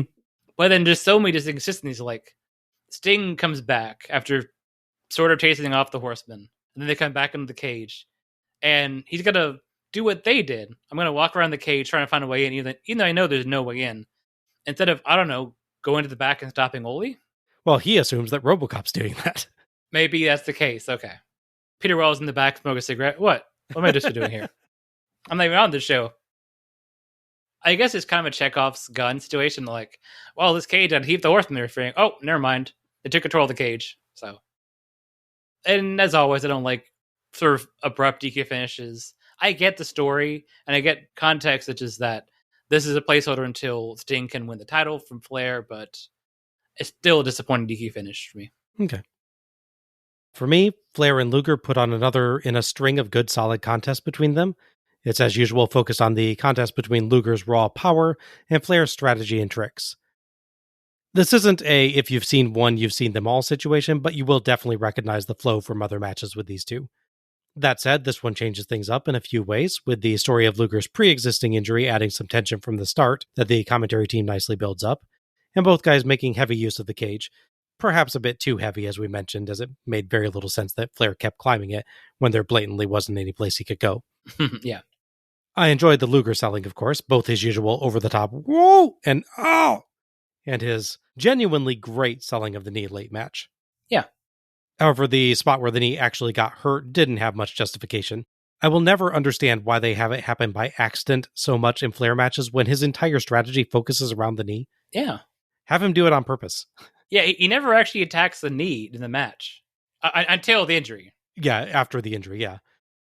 I know there's another Luger and Flair match where he does just like start off the knee assault by like blatantly whacking Luger in the knee with the chair or something like that. Oh, yeah. On one of the Starcades, I think it is. That or might be Wrestle War, perhaps, I remember. But yeah. As for the ending, for my part, I know it's a DQ, but I really liked this one, as it had some twists and turns with the Horsemen apparently getting run off, but then managing to get the cage raised so their fourth member could get in after all. There's some real effort put into this one. It's not just a quick, cheap DQ. Mm-hmm. they like actually build a full storyline around them getting to that DQ, which for me makes it a lot better than the normal like jump in, hit the guy, ding, ding, ding. Yeah, no, they're definitely worse ones, yeah. So overall, a fun, if unsurprising match. It was genuinely good to see Luger versus Flair again. Mm-hmm. Yeah, I think for me, at this point with Luger, in his career that is, have Flair-Luger match, it's going to feel very similar to a Sting-Flair match, but there's slightly more nuance and move complexity and just little storytelling and variety in a Sting match. Fair enough, yeah. It's definitely some joy to be had watching, young impressionable Lex fighting Flair, just no selling things. When it comes down to it, at this point, he has about 5 moves that he does really well, so let's keep doing those. I will add, I didn't advise you to mention this, there is not a Flair counter spot in this match. That's true. I think he gets close to it at one point, but yeah, that's when he does the sprint across the ropes, climb up. He actually gets to jump off first. Yes. It still doesn't go well for him, but... We get a version of the Flair counter spot in the Rock and Roll Express versus Freebirds match, though. Yes. So maybe that's why, like, backstage, like, it'd be fun. Let's do Flair spot, just so he won't do it in the match. It would be a good rib. As mentioned, we would get a Luger meet Mark Callis match at the next show, which could be interesting. Looking forward to me covering that for Great American Bash series eventually in the future. And of course, Sting would return at the Great American Bash fully to challenge Flair for his title. And of course, both of them would have backup ringside, so Sting finally figured out, okay, look, this weirdly sloped cage isn't going to stop them. Let's just bring actual people that I can reliably come out more than once, so no Robocop. Again, as much as I want to see Sting and Robocop come back out and like Flair with Ed 209, it doesn't happen. Yeah. Especially because Ed 209 is all stop motion. That'd be really hard. Yeah, you'd have some real difficulty. That'd be hard to do that live. Yeah. JR throws to Tony Schiavone, who is on the entrance ramp. He catches Flair and the Horseman, minus Oli, to try to interview them. Well, is Tony Schiavone down there? Tony Schiavone, can you hear me? Yes, I can, Jim Ross. And here we are. He is still the... What is it? Look at it! You keep them on stuff. This is it right here. I'm it! Come here! Come here, Art! We're the Horsemen! Look at us! Look at this money! You see us? We're the Horsemen! We did it! Well, I guess you made your point, and you still are the champion. We have no idea how the cage went up. We have no idea what in the world happened, but apparently you want to know? How in the world did the cage...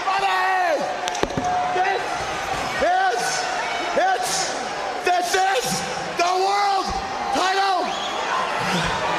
There's only one! And it is mine! Yeah, it's yours, but still, I'm sure... Wait a minute, there's Sting! Sting and Flair cooking now! Sting doesn't care! He's gone right into the lion's den! Suddenly, Sting interrupts and beats Flair up, fighting off Wyndham and Arn, and the Horsemen flee as Elegante, called E Agante by Caudle, comes walking up. Flair is great at lunatic ranting. Oh, yeah.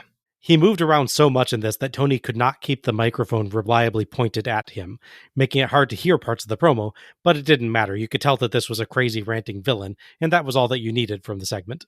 Fair enough, yeah. It is a little funny that one of Tony's questions is how the cage raised when JR apparently already knew how. Like, tell Tony what happened when you throw to him, JR. Yeah, that's fair. Sting's attack at the end is really well set up. You get the barest glimpse of him coming up the ramp over Flair's shoulder before he startles the Horseman and starts the beatdown on Flair. Mm-hmm. It's a good setup for the next big plot. Elegante, of course, only does a little bit more during his entire appearance on the show than Robocop did. He's arguably as mobile as well. I do wish that we'd gotten a little bit with Luger again, though, just to close out that story a little better. Yeah. We get the end credits, which feature the Capitol and Searchlights logo again, and end with Robocop's appearance credit, just to get that in there one more time. And Capital Combat Return of Robocop is done. So overall thoughts on Capital Combat Return of Robocop? So there are two things about this show. The first is obviously the ridiculous bit with Robocop going from fictional character to real life, apparently. Fred twisting and the whole thing, as we discussed. The rest of the show, other than when they're talking about or teasing Robocop, is actually quite good. I'd say maybe the weakest point is the fairly pointless Ellering and Long match, but that's also very brief. Honestly, between that and the Robocop bit, as funny as the Robocop bit is, that's at most 10 minutes. If you count all the time they talk about Robocop, or like the backstage bits. Yeah. Around 10 minutes out of a over 2-hour show. Outside of that, you get a lot of really great tag team matches. You see how deep the roster for tag teams they have here is. We have Doom, we've got the Steiners, we got Rock and Roll Express, Midnight Express, Freebirds, all these great teams. Obviously, some of them, like the Road Warriors, will be around for the next show, unfortunately, but there's still a deep well to go through. There's also two really strong, or at least notable, singles matches. The Mark Callis match is an interesting glimpse of the future and what could have been if WCW, specifically Ole Anderson, had been a little more future-sighted and had some foresight, perhaps. Well, for me, the Cage match is a bit overbooked with the complexity of like 7 people interfering, Cage go up and down, a second debut on the show already.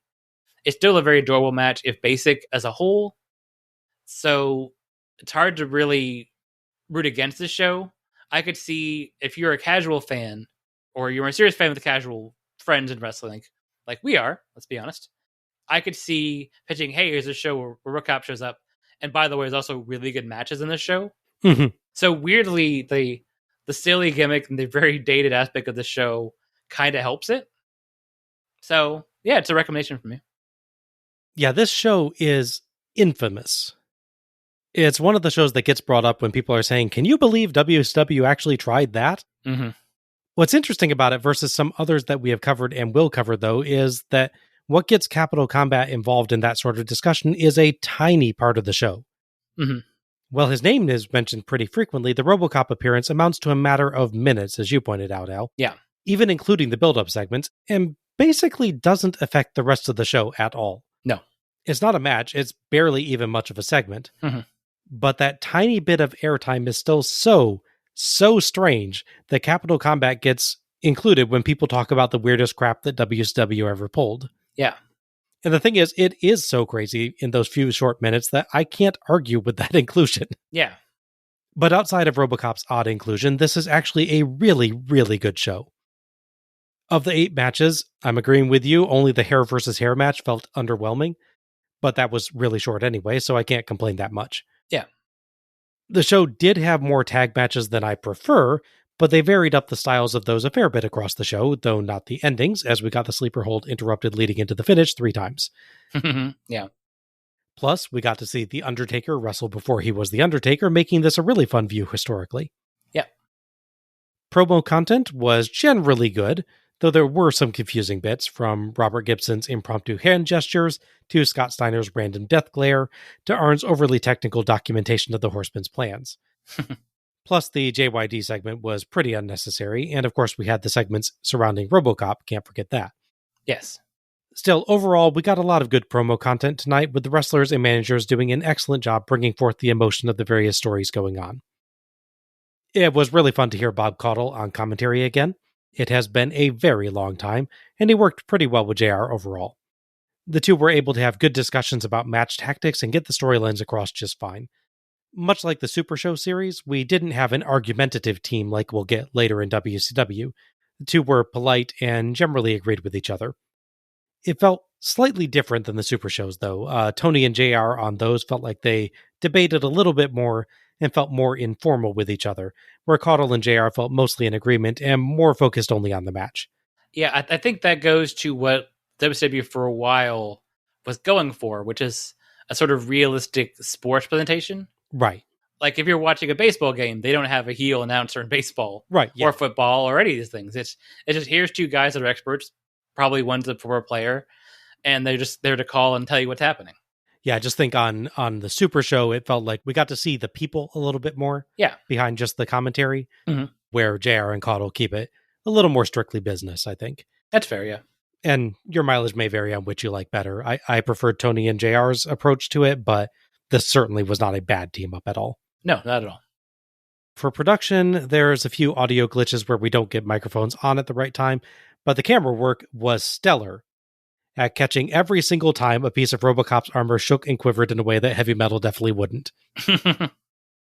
Overall, Capital Combat was a shockingly fun show, with lots of really entertaining matches and some interesting bits of wrestling history thrown in the mix.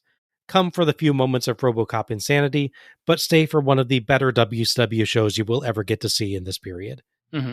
Yes, this show briefly loses its mind in the middle, but it's nevertheless a great watch and well worth your time. All right, match of the night and MVP. So, Al, what is your match of the night? So a lot of strong competition here. I'm really torn between a bunch of tag matches. Doom and the Steiners is a really great match. The match between Zink and Pillman versus the Midnight Express is really good. There's a sort of enjoyable insanity to the six-man match as well. And obviously, Flair in a match is always very least a good tension for a match tonight, unless something really horribly goes awry, which thankfully didn't tonight.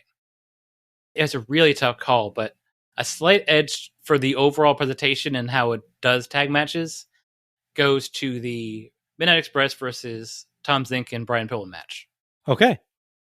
I agree. This was a massively hard choice tonight, which I always love to be able to say that for good reasons. Yeah. Not because there were no good matches, but because there were lots of good matches. I'm going to go with the Steiners versus Doom. Fair. I really enjoyed just the level of oomph in that match and the big gutsy power moves. And though the Steiners maybe started out looking a little bit too strong, it ended up with just a really good plot. Plus, it was one of the few tag matches that did not use the sleeper hold interrupt finish that happened 3 times tonight. True. Yes. MVP? You know, I really want to screw up your database just by putting Robocop in there. Just because I'm picturing like 4 or 5 series down the line, you'd be like, and still with only one VP, Robocop. But I can't in all good conscience do that. Because obviously it's so silly, but it's not the best part of the show, and he's not even a real person. No offense to the guy wearing the suit. You're a real person, obviously. So I get a lot of good picks here. I mean, Flair throughout is an easy pick. Both Steiners think delivered pretty well, though I give the slight edge between those two to Scott. Hayes and Garvin both really well. Again, maybe slight edge to Hayes between those in that pair. I could argue to some extent just for at least a glimpse of possible future. I mean, Mark, but I don't think he's quite there yet. Maybe Tom Zink or Brian Pillman or even Bobby Eaton because he's really good.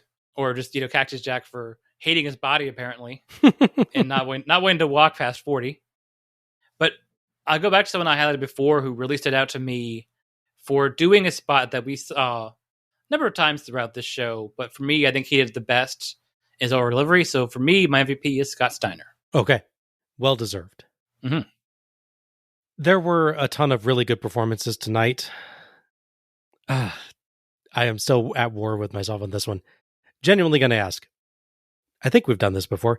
Can I do a collective one? How many people we're talking about? At least 2, possibly 4. I'd say 2 to 3 if they're joined at the hip, metaphorically speaking. I'll name the collection, and then I'll name one that I think stands out more. Okay, who want? On this show, but the Horseman. Thought so. I think I can maybe exclude Sid because he doesn't really do much other than kind of stand there on the show. He stares menacingly and backs up quite well. Though he kind of looks confused more than menacing to me, but That's fair. He is staring at Robocop at one point, so I understand the confusion. Yeah. But I think they do a really good job on the show in both the good parts of the show and the bad parts of the show. It's fair. Yeah. They have the excellent promo segment, including Flair, a really emotional and threatening promo there. They have a really quite emotional attempt to intrude in the main event where Arn and Ole in particular are just like racing around the ring trying to find a way in through the cage, and Ole is like desperately yelling encouragement at Flair. Yeah. And then in both segments where they're trying to build up the, in one case, guest performer, and in the other case, new performer, they do a really good job of looking like just intimidated and scared by this person, but giving a false bravado. Yeah, sure. It's weird to me to be using the Robocop segment as a reason to vote for someone, but I think their performance in that segment is genuinely terrific. Yeah, no, it is. This is a segment that is so goofy that you could see them doubling over laughing, but instead they're doing just an absolutely wonderful job of just like backing off and looking scared, but trying to look brave and trying to look like tough guys in the face of something that they know they can't beat. It's a really interesting night for that performance. If I were forced to pick just one, and this will be very weird given the other comments we've made tonight, if I were forced to just pick one of them, it's Ole. Sure. He gives, I think, the best overall promo of the bunch in the promo segment. I could go back and forth between him and Flair, but Ole's is like really, really good. Just massively energetic and scary promo. And then he's kind of the focal point of where the camera's pointing on both of the retreat segments. Yeah. Does some really good work. And as I said, false bravado with yelling at the various people that are driving them off, and is by far the most emotional when they're trying to get to Flair. My eye was drawn to his performance a lot on the show. Sure. And he never let me down in that performance. It feels very weird to be giving him the MVP because I believe he's Booker at this point. Yeah. And is therefore probably responsible in part for that RoboCop segment. But for his performance on the show itself, leaving aside all the other comments we've made about him tonight and his possible involvement in setting up the weirdness tonight, he did a really good job on the actual show. That's fair, yeah. So Horsemen collectively, or if I have to pick just one, Ole. Yeah, I mean, I if you're going to do collective, I would say do Arn, Ole, and Flair. That's fine. Yeah. Because Flair, much as I thought there was not enough variety in the main event match, he really threw himself quite literally at Luger to try and make him look like the biggest threat in the world. So he does an absolutely great job in that match. Yeah, I very strongly consider just him as a solo. And yeah, I think Sid has a bit weaker performance, not so much because he's doing anything wrong, but just he doesn't have as much that they give him to do. Yeah. And Wyndham is just not in it for very long, though he does look absolutely bad when he comes out. I mean, like, great look for him. He does, yeah. And that wraps up our review of Capital Combat Return of Robocop. If you've enjoyed listening to us tonight, you can find us on Facebook as Let's Go to the Ring. A link will be available in the episode description. Follow us for episode announcements and other show details, and share your own thoughts about each show as we go through. You can subscribe to our show on Apple Podcast, YouTube, YouTube Music, Audible, iHeartRadio, Spotify, TuneIn, or Pandora. And please, if you've enjoyed this show, give us a rating or review and share the show through your favorite social media platforms to help others discover us.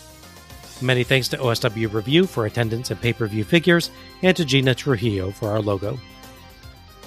Next up, we'll start our next series with a show that sadly does not feature RoboCop, but does feature another blatant movie reference. Halloween Havoc 1989 featuring the Thunderdome match, because wrestling loves it some Mad Max references. Mm-hmm. See also Kevin Nash's old tag team gimmick, the Master Blasters, and Sid Vicious's original gimmick of Lord Humongous. That's true. Sadly, they don't have the Master Blasters in the Thunderdome. It's about a year too early for that, unfortunately. Or fortunately, considering that might be a tad too much copyright infringement for WCW to get away with. Might be a step too far, yeah. This is Bob Moore for Alec Pridgeon, signing off. Good night, everybody. Happy wrestling.